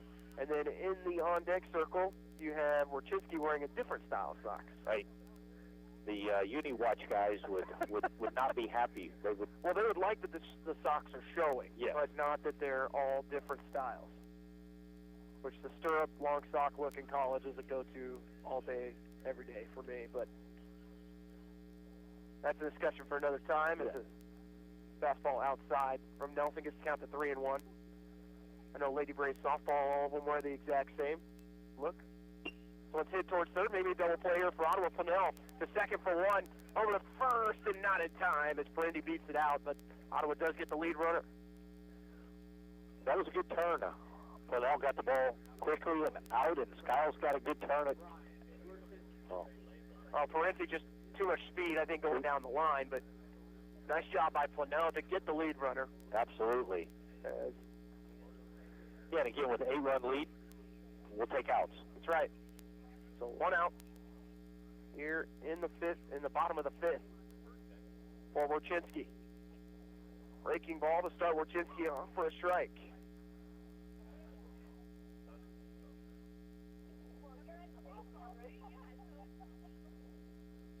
Orchinski grounded to the pitcher in the first and the third inning.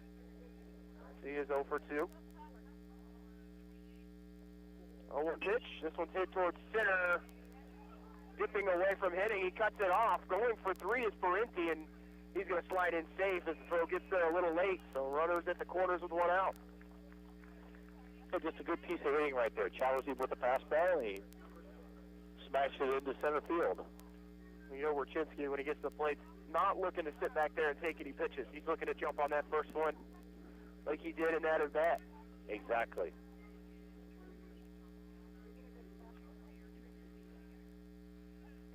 The umpire asking for them to put 1 out on the board, but not going to get it right now. Runners at the corners and 1 out for Talby as he takes an inside fastball. 4-1. Looks like out of the Braves bullpen, there's a little more action in earnest now. Before there was just some light toss being played. 1 ball and no strikes to Talby. Runners at first and third for Baker.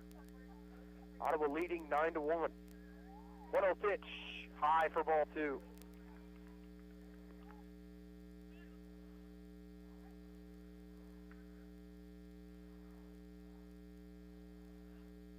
Nelson, how many pitches now, Casey? Got him at 82. 82. Fastball high for ball 3.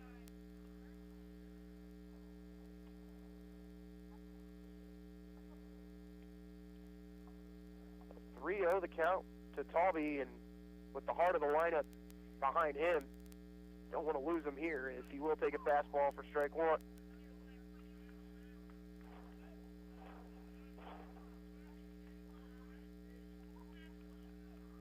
Talby singled to center in the first, singled to left in the third. He's done a nice job at the plate today, swinging the bat. 3-1 pitch that's fouled back towards the track meet. I'm sure that'll get a couple gunshots. It's like skeet shooting over there. So full count here. If Baker wants to get back into the game, this is one way to do it here. Still plenty of time left to get back into the game for the Wildcats. We are playing 7 innings in both games tonight. Game 2 will follow shortly. Conclusion of game 1. 3-2 pitch. This one's hit to left field. Ariano has a beat on it. Looking to tag up from third is Parenti. He's coming home, and he will score. And the throw gets in there on 1 hop. But Parenti too much speed, and Baker scored their second run of the game. Well, you're fine with that out if you're Ottawa. Absolutely. Not a problem. Absolutely. Make the catch. Keep your runner at first. And put another out on the scoreboard. So 2 outs here. Or Cody Rowe, the center fielder. Fielder's choice in the first, walked in the third.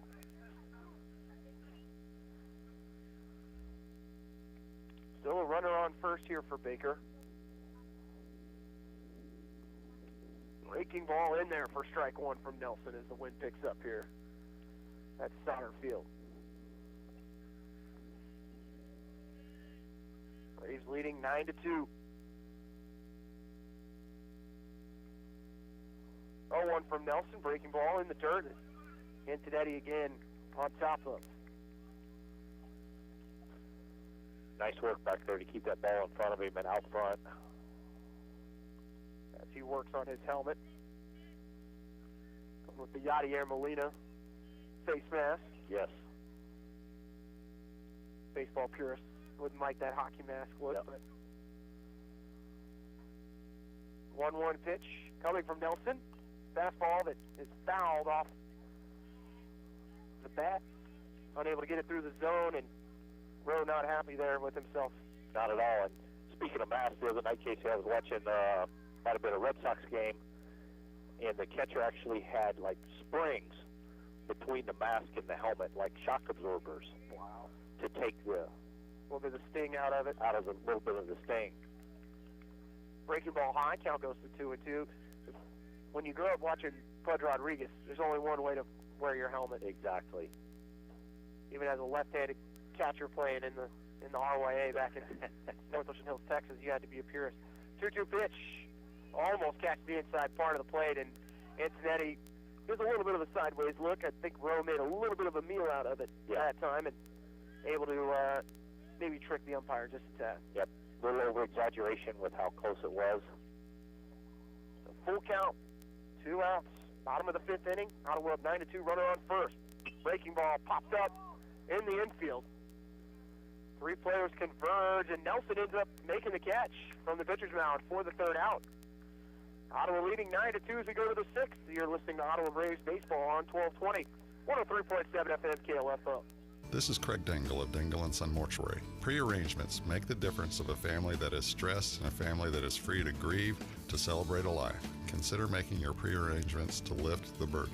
Dingle & Son Mortuary, 785-242-2323. Kramer Pharmacy, your local hometown pharmacy at 134 North Main, encourages you during the Legacy Square construction to use their free citywide at-home delivery. Call Kramer Pharmacy, 242-2055, and visit KramerRx.com and download their free mobile app. KOFO is your home for Kansas City Royals baseball in East Central Kansas. Whether it's at the K or away, you can hear all the action in 2019 on 103.7 FM and 1220. Brought to you by our title sponsor, State Farm Insurance Agent Ryan Disbro in Garnett, and our many game sponsors who make the broadcast possible. We encourage you to visit these fine merchants who know what it means to be always royal.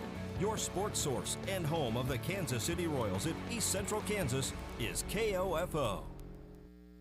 2 up for Ottawa here in the 6th will be Antonetti, Henning, and Skiles. As we're still waiting for Antonetti to get out of the dugout here. Head coach Gabe Grinder gets on a little bit of a jog. This game is kind of been able to drag on a little bit as we're working our way towards 2 hours here in game 1. But not terrible. The pace has picked up. It has the last couple innings. For Ottawa put that crooked number of a 7 up there in the 2nd inning. Antonetti singled the 2nd in the 2nd inning, was hit by a pitch also in the 2nd inning, and then fly to left in the 4th, which I'm sure if he had the one in the 4th back, he probably would have laid back just a tad. Yes. It came up just short of the wall. He gets a breaking ball this time. I'm not sure we'll see any fastballs on this at bat to Antonetti after what he did with it previously. Exactly. No ball and a strike. He faces Foster. Breaking ball again. It's outside. Got him 1-1. You know, as we close in on the 6 o'clock hour here, Casey, the stands are beginning to fill in a little bit. There's a good crowd of fans making their way out to the ballpark today. We got the crowd coming in from the softball game as well between Baker and Missouri Valley. And that game started at 2 o'clock. That one's fouled back over the netting. So I'm sure we'll see that game start to file out here. Antonetti behind at 1-2. His average at .312 now, 4 home runs, 15 RBIs. 1-2 pitch from Foster, breaking ball outside one more time. Count even at 2-2. And does Foster think about trying to go back to the fastball here? We haven't seen it miss at bat. Right, challenge. I think he stays away from it. Just my guess. 2-2 pitch, and he does dial up the fastball, which Antonetti fouls back. And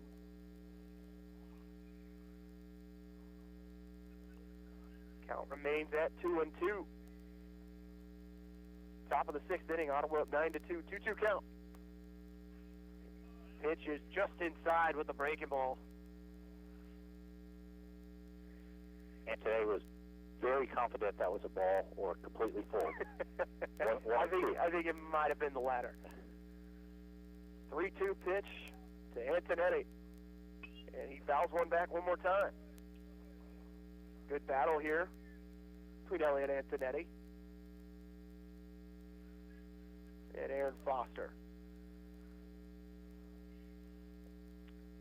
Antonetti, the 6'3 junior from Guarapo, Puerto Rico, transfer from Jackson State University. 3-2 pitch in there for strike 3 as he is called out looking. And he went back to that pitch that was called a ball 2 pitches previously with that breaking ball that Antonetti, I think, could give it up on. Yep, I would agree. It was a good pitch, good pitcher's pitch right there. Inner half of the plate. And that will bring up Jordan Henning. who had a home run to right field in his last at bat. And he shows bunt, and he will lay it down right in front of the pitcher. Hitting with good speed is thrown out by about a step by the pitcher Foster for the second out.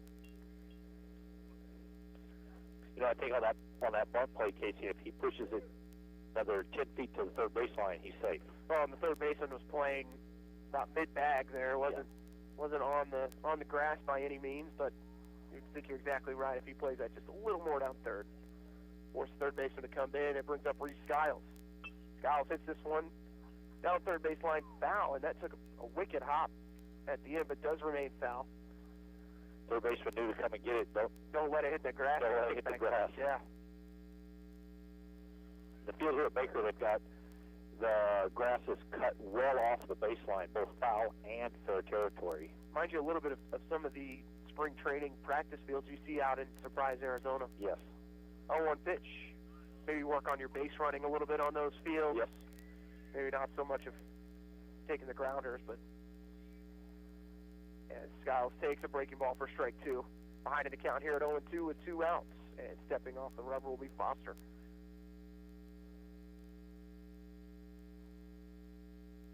Oh-2 pitch from Foster.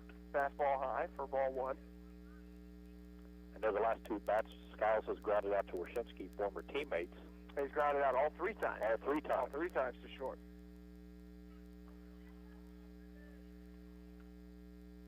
1-2 pitch, breaking ball high for ball 2. Count even at 2-2. And Matt, what's kind of the biggest reasoning for wanting to have the wider infield, or at least down the first and third base line? You know, I mean, some teams like to do it because they don't want teams to bunt. Other teams will do it just because the grass doesn't come in well. 2-2 pitch that Skiles will foul back. There's so much traffic from a maintenance perspective. If it's less grass, you have to manicure and keep up, especially in the early spring like this when the grass isn't, grown in thick. Mid-American Nazarene has their entire baseline grass. 2-2 pitch, and that's strike 3 as Skiles swings over the top of it for the third out. We will head to the bottom of the 6th inning. You're listening to Braves Baseball on 1220 and 103.7 FM KOFO. Quality Structures Incorporated in Richmond is proud to sponsor this KOFO sports broadcast. They know that experience matters on the field and when it comes to your building needs. Visit qualitystructures.com and put their years of experience in constructing post-frame buildings to work for you. This is Eric Price, Funeral Director at Lamb Roberts Funeral Home in Ottawa, Baldwin City, and Overbrook. Our staff knows the importance of working as a team to take care of you in your time of need. We want to show the youth in our communities that we support their teamwork as well by sponsoring this broadcast. I invite you to visit lamb-roberts.com. KOFO and State Farm agent Ryan Disbro are at it again, sending you to the K to see the Kansas City Royals this season. To win tickets, register at Ryan's State Farm office at 504 Redbud Avenue in Garnett. And you could be there to see the Royals host the Cleveland Indians on Saturday night. We'll announce the winner on Thursday during the Brad Howard Early Morning Show. Merrifield lines run up the right field line. That is a fair ball. The hitting streak continues to live, and Witt on his way to second, sliding in safely with a double. Register now to see the Kansas City Royals from State Farm agent Ryan Disbro and KOFO. Sports, information, and entertainment in East Central Kansas. KOFO K279CS Ottawa, where keeping you informed comes first. Welcome back to Sauter Field as Ottawa leading 9-2 here in the bottom of the 6th inning. As it'll be 4, 5, and 6 of Gloss, Chambers, and Owen to face Nelson. First pitch popped up foul and out of play down the first base line. Gloss fly out to right in the first inning and then struck out swinging in the 4th. He's behind the count at 0-1. 0-1 pitch, breaking ball that's near the eyes that time that Gloss gets out of the way of for ball 1. Looks like Nelson just lost the grip on the breaking pitch and left it up and in. 1 ball and a strike. Pitch that's going to be hit to right center. Having a beat on it is Sanders for the first out. And when you put Sanders out in that outfield, that adds a lot of speed. When you have Sanders in right, Ariano in left, and hitting in center. Yeah, it really does. They should be able to cover a lot of ground. A lot of balls. Well, which team was it that they called it the no-fly zone? Try to remember which one that was. Was it the Brewers, maybe? Might have been, yeah, with Lorenzo Kane. Lorenzo Kane. That group, yeah. Ryan Braun and Yelich. That's right. So, hottest hitter right now in this Baker lineup steps to the plate with Chambers as he takes back-to-back pitches in the dirt, which putting him on base, maybe not the worst decision if you decide to walk him here, but can't get too far behind. No, definitely. As Chambers singled to left in the second, doubled to left in the fourth. Fastball low. Count goes to 3-0. And Nelson continues to challenge him with the fastball. Not a bad decision. Just don't throw it in the middle of the plate. 3-0 pitch. Fastball high for ball 4 as Jason Chambers sees 4 pitches, and that's it. Let's take a look here and see how many walks Chambers has had on the year. I assume that's the first time he hasn't been intentionally walked. He's got 14 walks on the year. Not the highest on the team, but shows good discipline. Absolutely. And just like that, Nelson gets ahead on Michael Owen. Slide to right in the second, walked in the fourth. 1 out here in the bottom of the sixth. Ottawa up 9-2. 0-1 pitch in the dirt. I guess that's Ariano. Chambers going to take second. Takes a wide turn. Takes a look, but will stay at second base. A wild pitch there from Nelson. Yeah, I'm guessing they'll score that officially as a wild pitch. Ball bounced well in front of the plate. 1-1 the count. Runner on second for the Wildcats. 1-1 pitch. Hit in between third base and short for a base hit. Chambers will move to third. And Owen with a single. Get runners at the corners.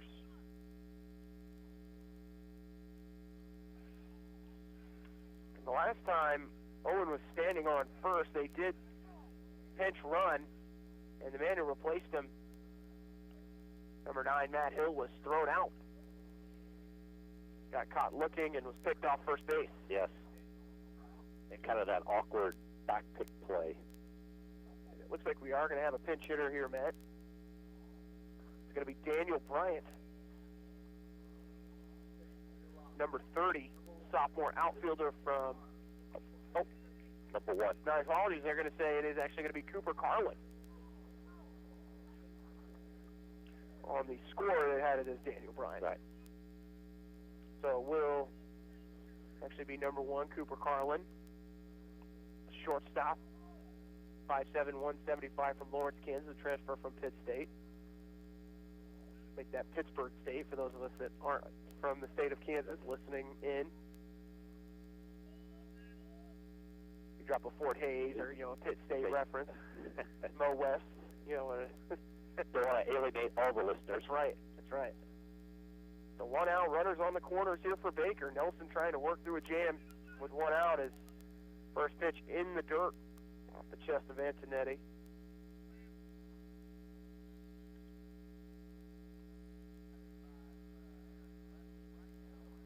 Those masks take a lot of beating. Yeah, it's a tough job being behind the plate.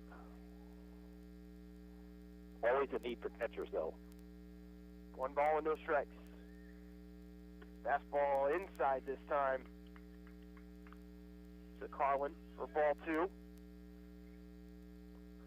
Carlin, 384 average, no home runs, 20 RBIs. An on-base percentage of 474. 2-0 pitch. In there for strike 1. Might have been a little low. Nelson will take it. Yeah, it looks like Cooper Carlin's leading the team in average. So maybe got a little bit of a break for those first 5 innings. Probably see him in the entirety of game 2. Breaking ball got away from Nelson for ball 3. It's low and inside. Nelson now up to 104 pitches. 3-1 pitch, foul back to the screen. The count goes full.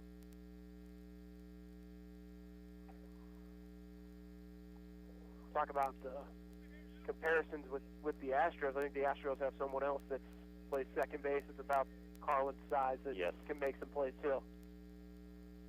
Yes. I wonder if Carlin has the same kind of power as Jose Altuve. as Mr. Altuve. They try and pick off Hill at first base. He gets back in time. Altuve almost hit one out of the stadium last night. It bounced on the top of the train tracks and over the outfield wall. 3-2 pitch in the dirt. Just like that. Bases loaded for Baker with one out. Pretty easy to hit it at Old Minute Maid, though. Yes. Which it seems like the Rangers are trying to build the exact same thing in Arlington. Not that I'm bitter in any way about that. Not that you need to tear down a 20-year-old ballpark. 25-year-old ballpark, excuse me. They just weren't happy with the dentist office out in outfield. Hey, that's great, though. Hey, you wouldn't want to work out in center field, I'm sure. You walk right out of work and get you a hot dog and some peanuts. You don't even have to leave work. Exactly. And that will bring Gabe Grinder out to the mound here. And I think that's going to do it for Adam Nelson. As he will come out of this game with all three runners on base. And we will have a pitching change. We'll take a timeout. You're listening to Braves Baseball, 1220, 103.7 FM, KOFO. There's no doubt a cold Kansas winter is headed our way. Is your heater up to the challenge? Call the pros at Adamson Brothers to make sure. 785-242-9273. Adamson Brothers Heating and Cooling, maintaining your comfort for over 30 years. Need a recap of the ball game? Subscribe today and never miss a score by reading the Ottawa Herald sports page or visit online at ottawaherald.com. A 3-month subscription is only $24 plus tax, and that includes internet access. Call the Ottawa Herald at 242-4700, option 2. America is kept safe because the Army National Guard responds, protects, and supports our nation when it needs them most. The Army National Guard responds to disasters such as wildfires and floods. They protect us with missile defense, cybersecurity, and civilian support teams for chemical, biological, and radiological hazards. Be there for your community and your country. Visit NationalGuard.com to learn more about part-time service. Sponsored by the Kansas Army National Guard. Aired by the Kansas Association of Broadcasters and this station. And the Braves will go to their bullpen, as it will be a Coney Hamilton, 5'10 senior from Haiku Maui, Hawaii, from the College of Siskiyous. If there's any alums listening from the College of Siskiyous, I hope I said that correctly. But Cody Hamilton has been the rock in the bullpen for the Braves this year. 2.01 ERA. He'll make his 20th appearance. 31 innings pitched, 29 strikeouts. Gives up a batting average of .264. And talk about a guy who's been able to use the momentum from the way last year ended and bring it into 2019. Yeah, no, he really kind of got into stride toward the end of the season last year, and has really worked hard over the summer and the off season, and just carries the momentum forward. Hamilton has been in a closer role when needed, when Ottawa's had some leads this year, and then also has made some longer relief appearances, but overall hasn't had many walks, only 6 walks on the year, 7 earned runs, given up 33 hits. Just has been solid as you could ask from one of your top relievers. Yeah, no, exactly, and has reliever type numbers, 29 strikeouts to only 6 walks. It was pretty impressive.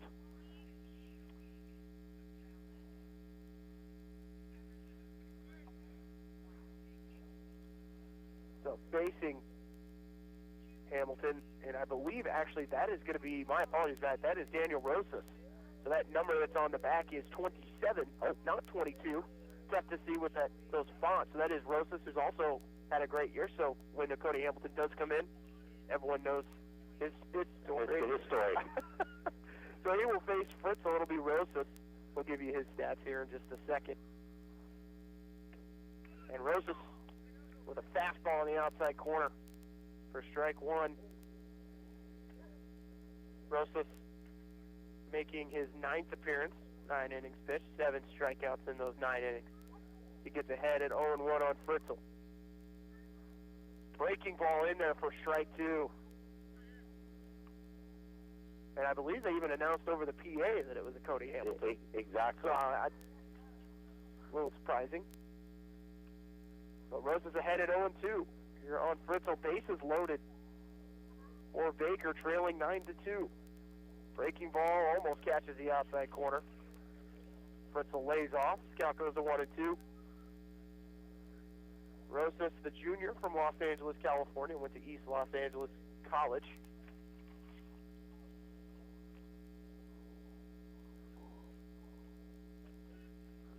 One-two pitch from Rosas.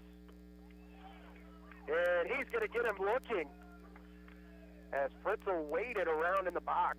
I think the umpire thought about it for a second and just looked too good. Had to ring him up.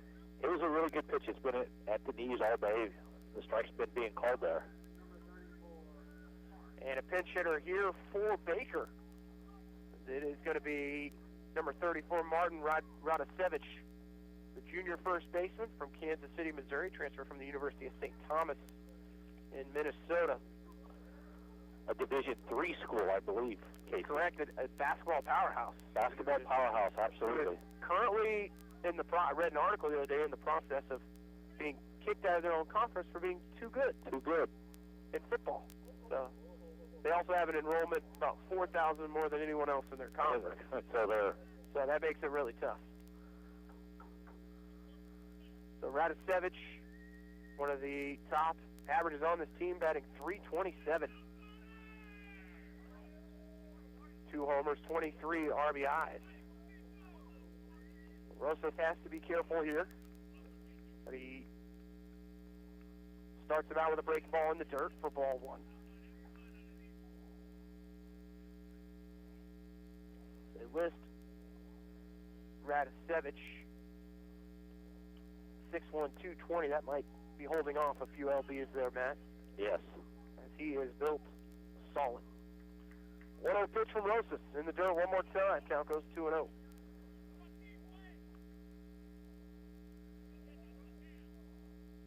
Swings a good bat at .327. Second on the team in home runs.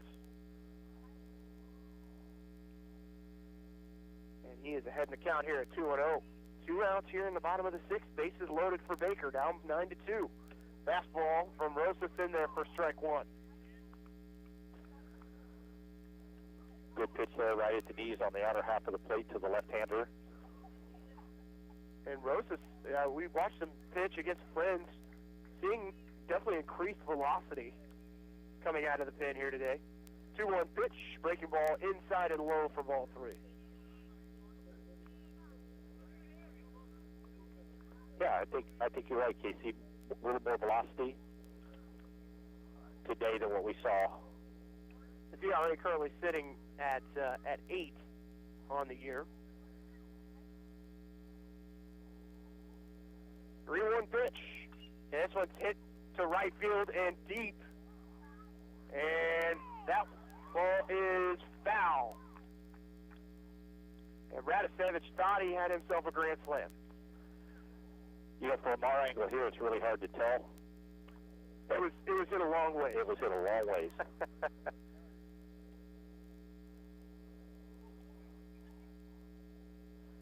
A long strike there for Radosevich.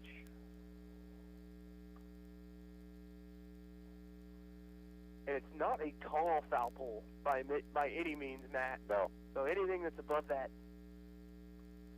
which for Braves football fans might bring back some bad memories from a loss here back in 2012. Very similar situation. Field goal that was high above the goalpost that Braves sideline thought was good. Baker thought was missed, and officials went the way of Baker that day. That was my first game as a coach that day, too. Yeah. That was actually 2011. That still leaves an indelible impression. It does, oh yeah. Oh yeah. It was a tough one to watch as a special teams coach that year. So 3-2 the count as Radosevich will dig back in after what he thought was a grand slam, which would have made it a 9-6 game. Instead, it stays at 9-2. And Rosas now at 3-2 with 2 outs. Pitch on the way is in the dirt. And Radosevich will take the walk, and Baker will take the run.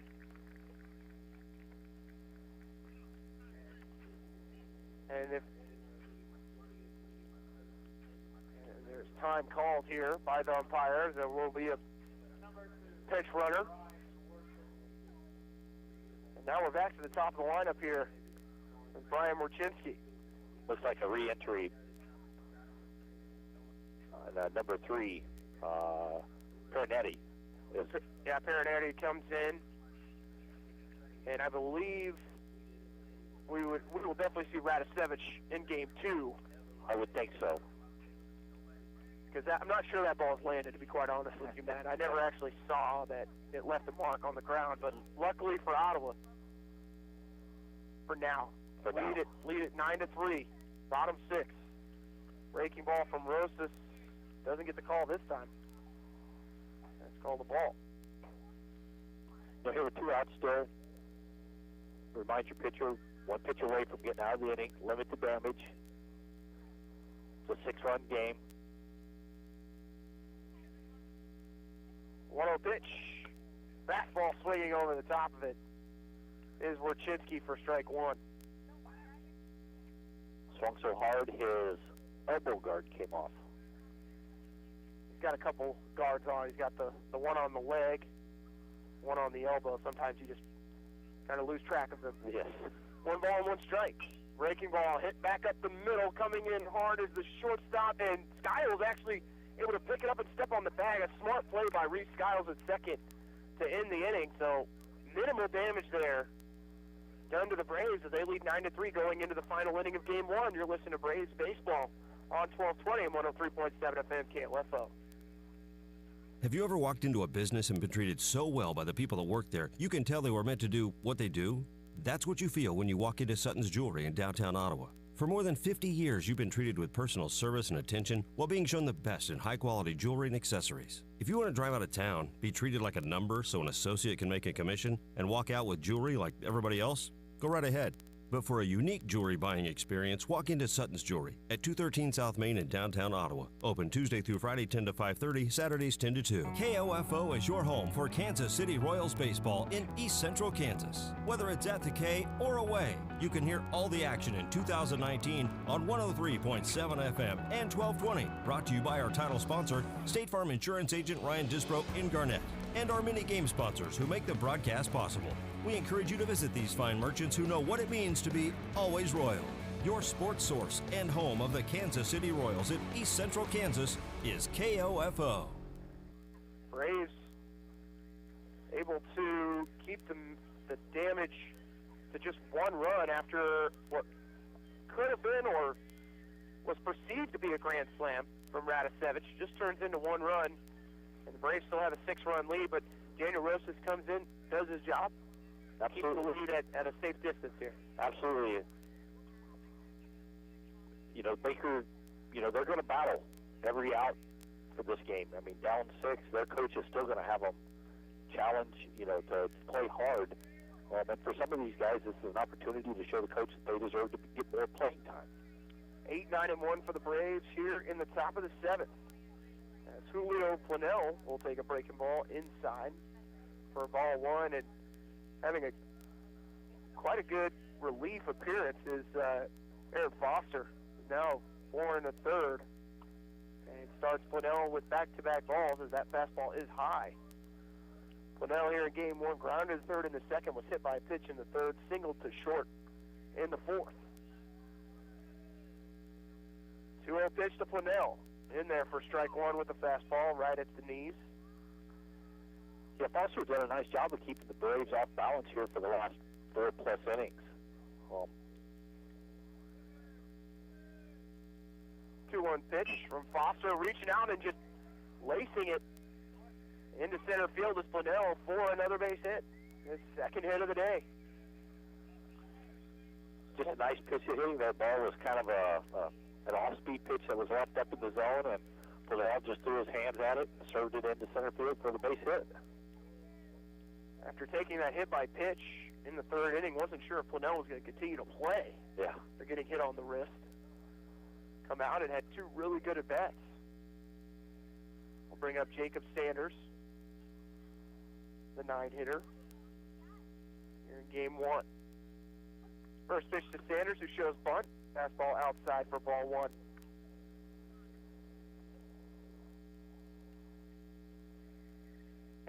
Sanders can find a way to get Plunnell over to second, whether it's sacrifice bunt or the base hit, you'll get back to the top of the lineup. But the way Ariano has hit in his last couple plate appearances, you'd like to see what he can do with some runners on. Exactly. Another chance to drive in some runs, maybe. 1 ball and no strikes. And Sanders pops it up in the infield, and it's going to go foul. Luckily, it drops, or you don't have a double play situation with Plunnell, who was running on the play. But that ball was not stopping from going foul. It looks like, Casey, we have Wyszynski's moved over to third base, and number 4, Bailey Patton, is in at shortstop. They have Carlin at second now as well. Okay. 1-1 pitch to Sanders. He pops it up. A little too far for us to make the grab. Yes. Hope it doesn't slam off a car, which it does. Yes. Which is why we didn't park right next to the field. It's great to view the game. Not have to worry about calling Carstar. Exactly. 1-2 count to Sanders. Runner at first, and they will throw it over to Plunnell. He slides in safely. So the fields in the KCAC conference, parking. Avila maybe might be the most uncar friendly. Which they posted a picture of that on social media the other day of what happens when you park too close. I think that was the president's car. It was, you're right. Sanders hits this one softly to third. It's definitely going to move the runner over. Can Sanders get an infield single? He does. Ball goes past the first baseman. Sanders heads for second, Plunnell for third. He makes a wide turn at third. He'll stay there. As Sanders continuing to create problems when he puts the ball in play. Yeah, kind of the swinging bunt that time. I'm not sure you could roll it out in the field. And tough play for Wyszynski to come in and have to field that ball with and make a throw with Sanders' speed. Well, we'll wait and see, but that could be Baker's 4th error of the day here in Game 1. So runners at second and third for Ottawa with no outs, with the leadoff man Ariano at the plate. His first pitch, he hits it right back to the second baseman on one hop, who was playing in, so keeps the runner at third and gets Ariano out at first. I think Ariano would have to say that he would like to have that swing back. That brings up Kyle Bannister here with 1 out. And again, the infield continuing to play in as Baker trails by 6 runs, but you can just put some insurance here for the Braves. First pitch to Bannister in there for a strike with the slider. Yeah, even in the six-run game here, the coaches are evaluating players, their attitudes, their effort, what they're doing, their approach at the plate. That leads to more playing time down the road. Bannister 1 for 4 with a triple. Has 4 RBIs as this one's hit out to right center field. Chambers going to make the catch, and that's going to be enough for Plunnell to tag up and score from third, and then that will move Sanders from second to third, so Ottawa extends the lead, and the 5th RBI of the day for Kyle Bannister. Yeah, good piece of hitting there. Get the ball out in the outfield, driving a run.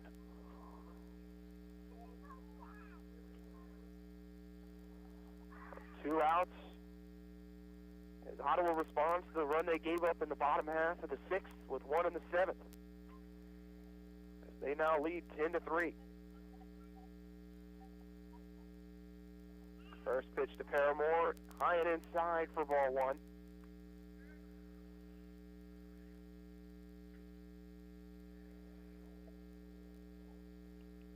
Paramore flied to right in the first, walked in the second, struck out in the third, and singled to right in the 5th. Sure he'd take another single right here. 1-0 pitch, finds the outside part of the plate for strike 1.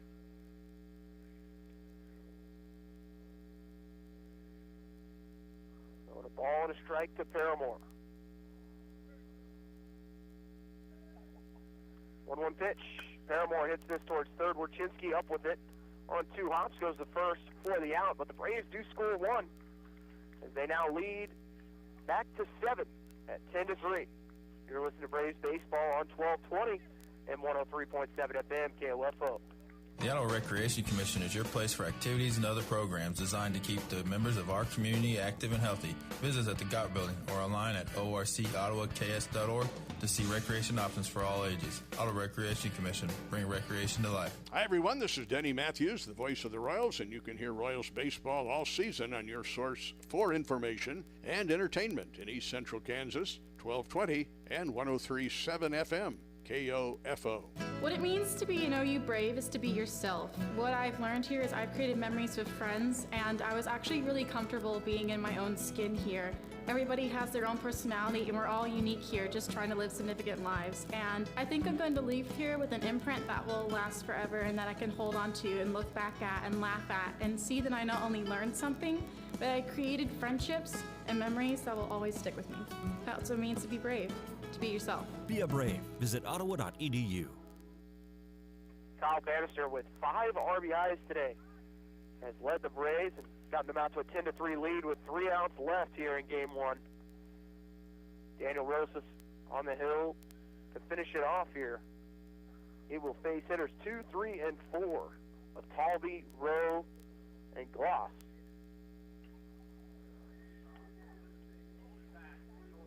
Talby 2 for 3 here in Game 1. Has 2 singles.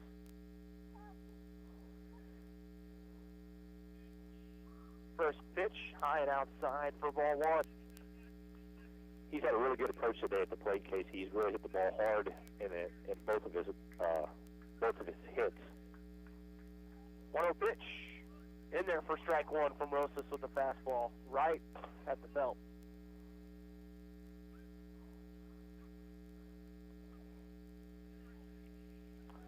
That has raised Tolby's average up to 322. 1-1 pitch. Outside with the breaking ball. For ball 2. Tolby stepped out and reset after the pistol start from the track meet next door.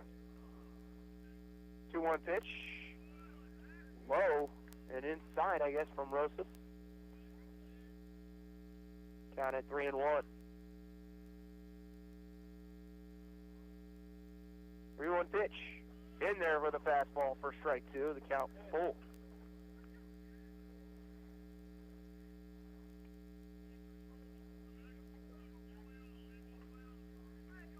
Colby with a really long stance. Full count. He hits this one to right field, tailing foul. Colby made good contact. Yeah, no, good swing there. Stayed back on the pitch, just a little ahead of it. I wouldn't be surprised here to see Rosas try to challenge the outer half of the plate and not come back inside like he did on the last pitch. 3-2 pitch. Tolby with a base hit as it will land in front of Sanders. His 3rd hit of the game. And a leadoff single for Baker. Yeah, he's in the bottom of the 7th. He's had really good approaches today, all day for his at bats. That'll bring up the 3-hitter Cody Rowe.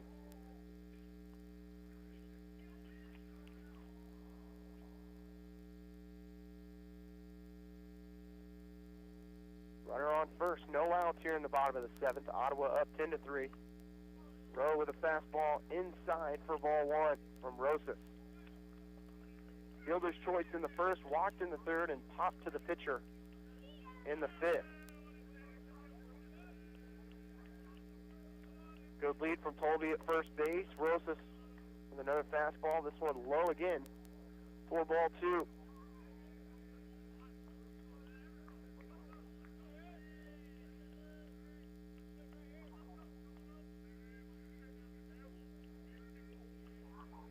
Pitch from Rosas.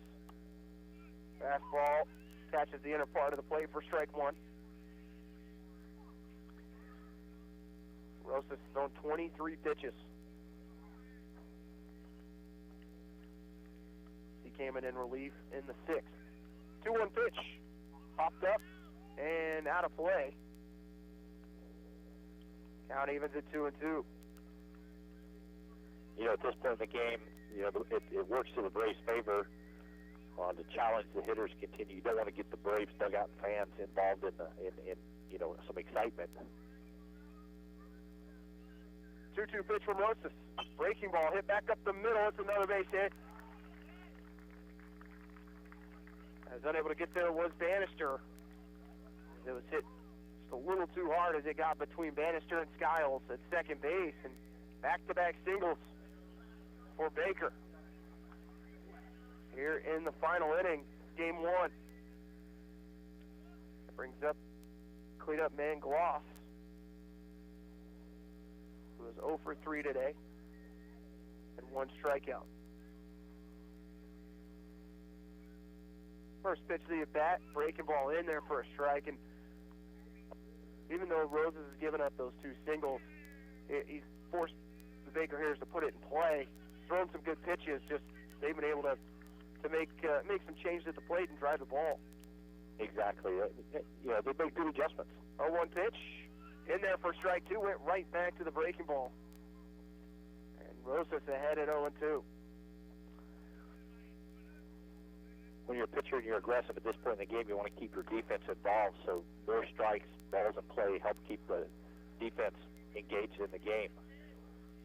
0-2 pitch from Rosas, strikes him out on 3 pitches as Gloss really just laying the arms out there. Yeah. He just didn't look comfortable on any of those pitches. He seemed frustrated after that second strike was called on the breaking ball. Yeah, I would agree. But Rosas gets the strikeout in the first out here in the bottom of the 7th as he'll face Jason Chambers. Breaking ball in there for strike 1, and Rosas really feeling it with that curveball right now. Yeah, as we saw earlier, Chambers is a very dangerous hitter. Had 2 singles and a walk today. Make that a single, a double, and a walk. And he's going to hit this one towards center field. Right at Henning. He'll make the catch, not tagging up the Solby. That's out number 2, so the Braves 1 out away from taking the victory here in game 1 of the county line clash. So trying to keep it alive here for Baker will be the catcher, Michael Owen. Owen is 1 for 2. He's had a single, a walk, and a fly out. First pitch from Rosas. Breaking ball for a strike.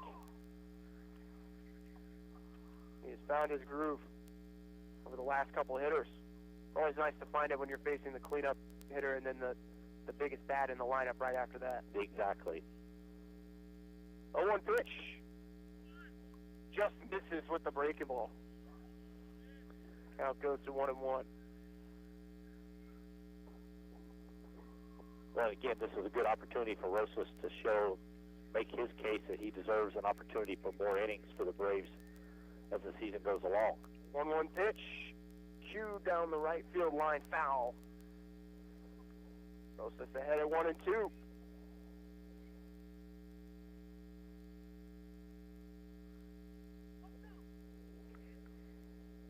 Baker down to their last strike here in game 1. Braves looking to tie up the season series. 1-2 pitch from Rosas. Low and outside with the fastball for ball 2. Evens the count at 2-2.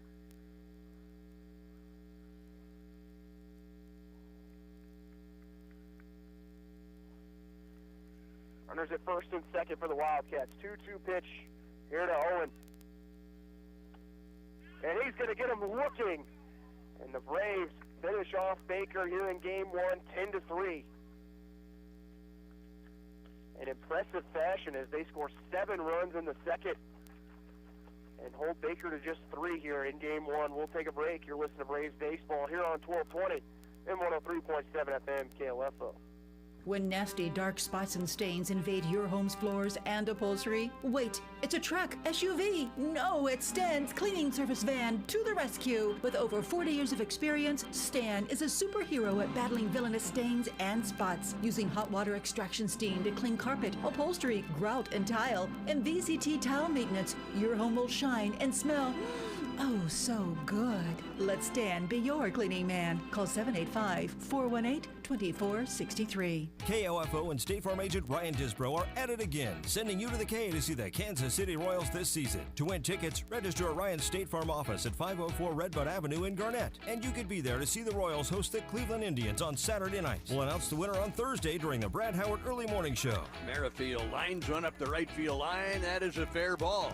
The hitting streak continues to live, and Witt on his way to second, sliding in safely with a double. Register now to see the Kansas City Royals from State Farm agent Ryan Disbro and KOFO. America is kept safe because the Army National Guard responds, protects, and supports our nation when it needs them most. The Army National Guard responds to disasters such as wildfires and floods. They protect us with missile defense, cybersecurity, and civilian support teams for chemical, biological, and radiological hazards. Be there for your community and your country. Visit NationalGuard.com to learn more about part-time service. Sponsored by the Kansas Army National Guard. Aired by the Kansas Association of Broadcasters and this station. KOFO is your home for Kansas City Royals baseball in East Central Kansas. Whether it's at the K or away, you can hear all the action in 2019 on 103.7 FM and 1220. Brought to you by our title sponsor, State Farm Insurance agent Ryan Disbro in Garnett, and our many game sponsors who make the broadcast possible. We encourage you to visit these fine merchants who know what it means to be always royal. Your sports source and home of the Kansas City Royals in East Central Kansas is KOFO. Braves get the victory here in Game 1 over Baker, 10-3. They were led by Kyle Bannister's 1-for-4 performance with a triple and 5 RBIs. Behind him was Jordan Henning, 2-for-3 with 3 RBIs. For Henning, which included a solo home run, Matt, and about as good of a start as you can ask for a 2-game series, and you tie up the season series with Baker as well. Exactly, and at this part of the season, it gives you a chance to build a little momentum as you get ready for conference play this weekend, and it gives guys a chance to play in some nice weather too, which also makes them feel good about themselves. Braves improved to 16-18 on the season. And since it is a non-con, stays at 9-15 in KCAC play. Adam Nelson gets the win, Matt. He goes 5 1/3, 8 hits, 3 earned runs, 4 walks, 2 strikeouts in 108 pitches. And Daniel Rosas comes on in relief in 1 2/3, 2 hits, no earned runs, 1 walk, and 3 strikeouts. So a good pitching performance as well. Yeah, absolutely. I was very happy with what I saw on the mound from the Braves pitchers. Challenged the Baker guys, put them into play, not a lot of walks. Get the ball in play and let your defense do the job behind them. We'll go ahead and wrap up here for Game 1 as we will have Game 2 here in about 20 minutes as we will bring you that Game 2 action in the rubber match between Ottawa and Baker in the County Line Clash. You're listening to Braves Baseball here on 1220 and 103.7 FM KLFO.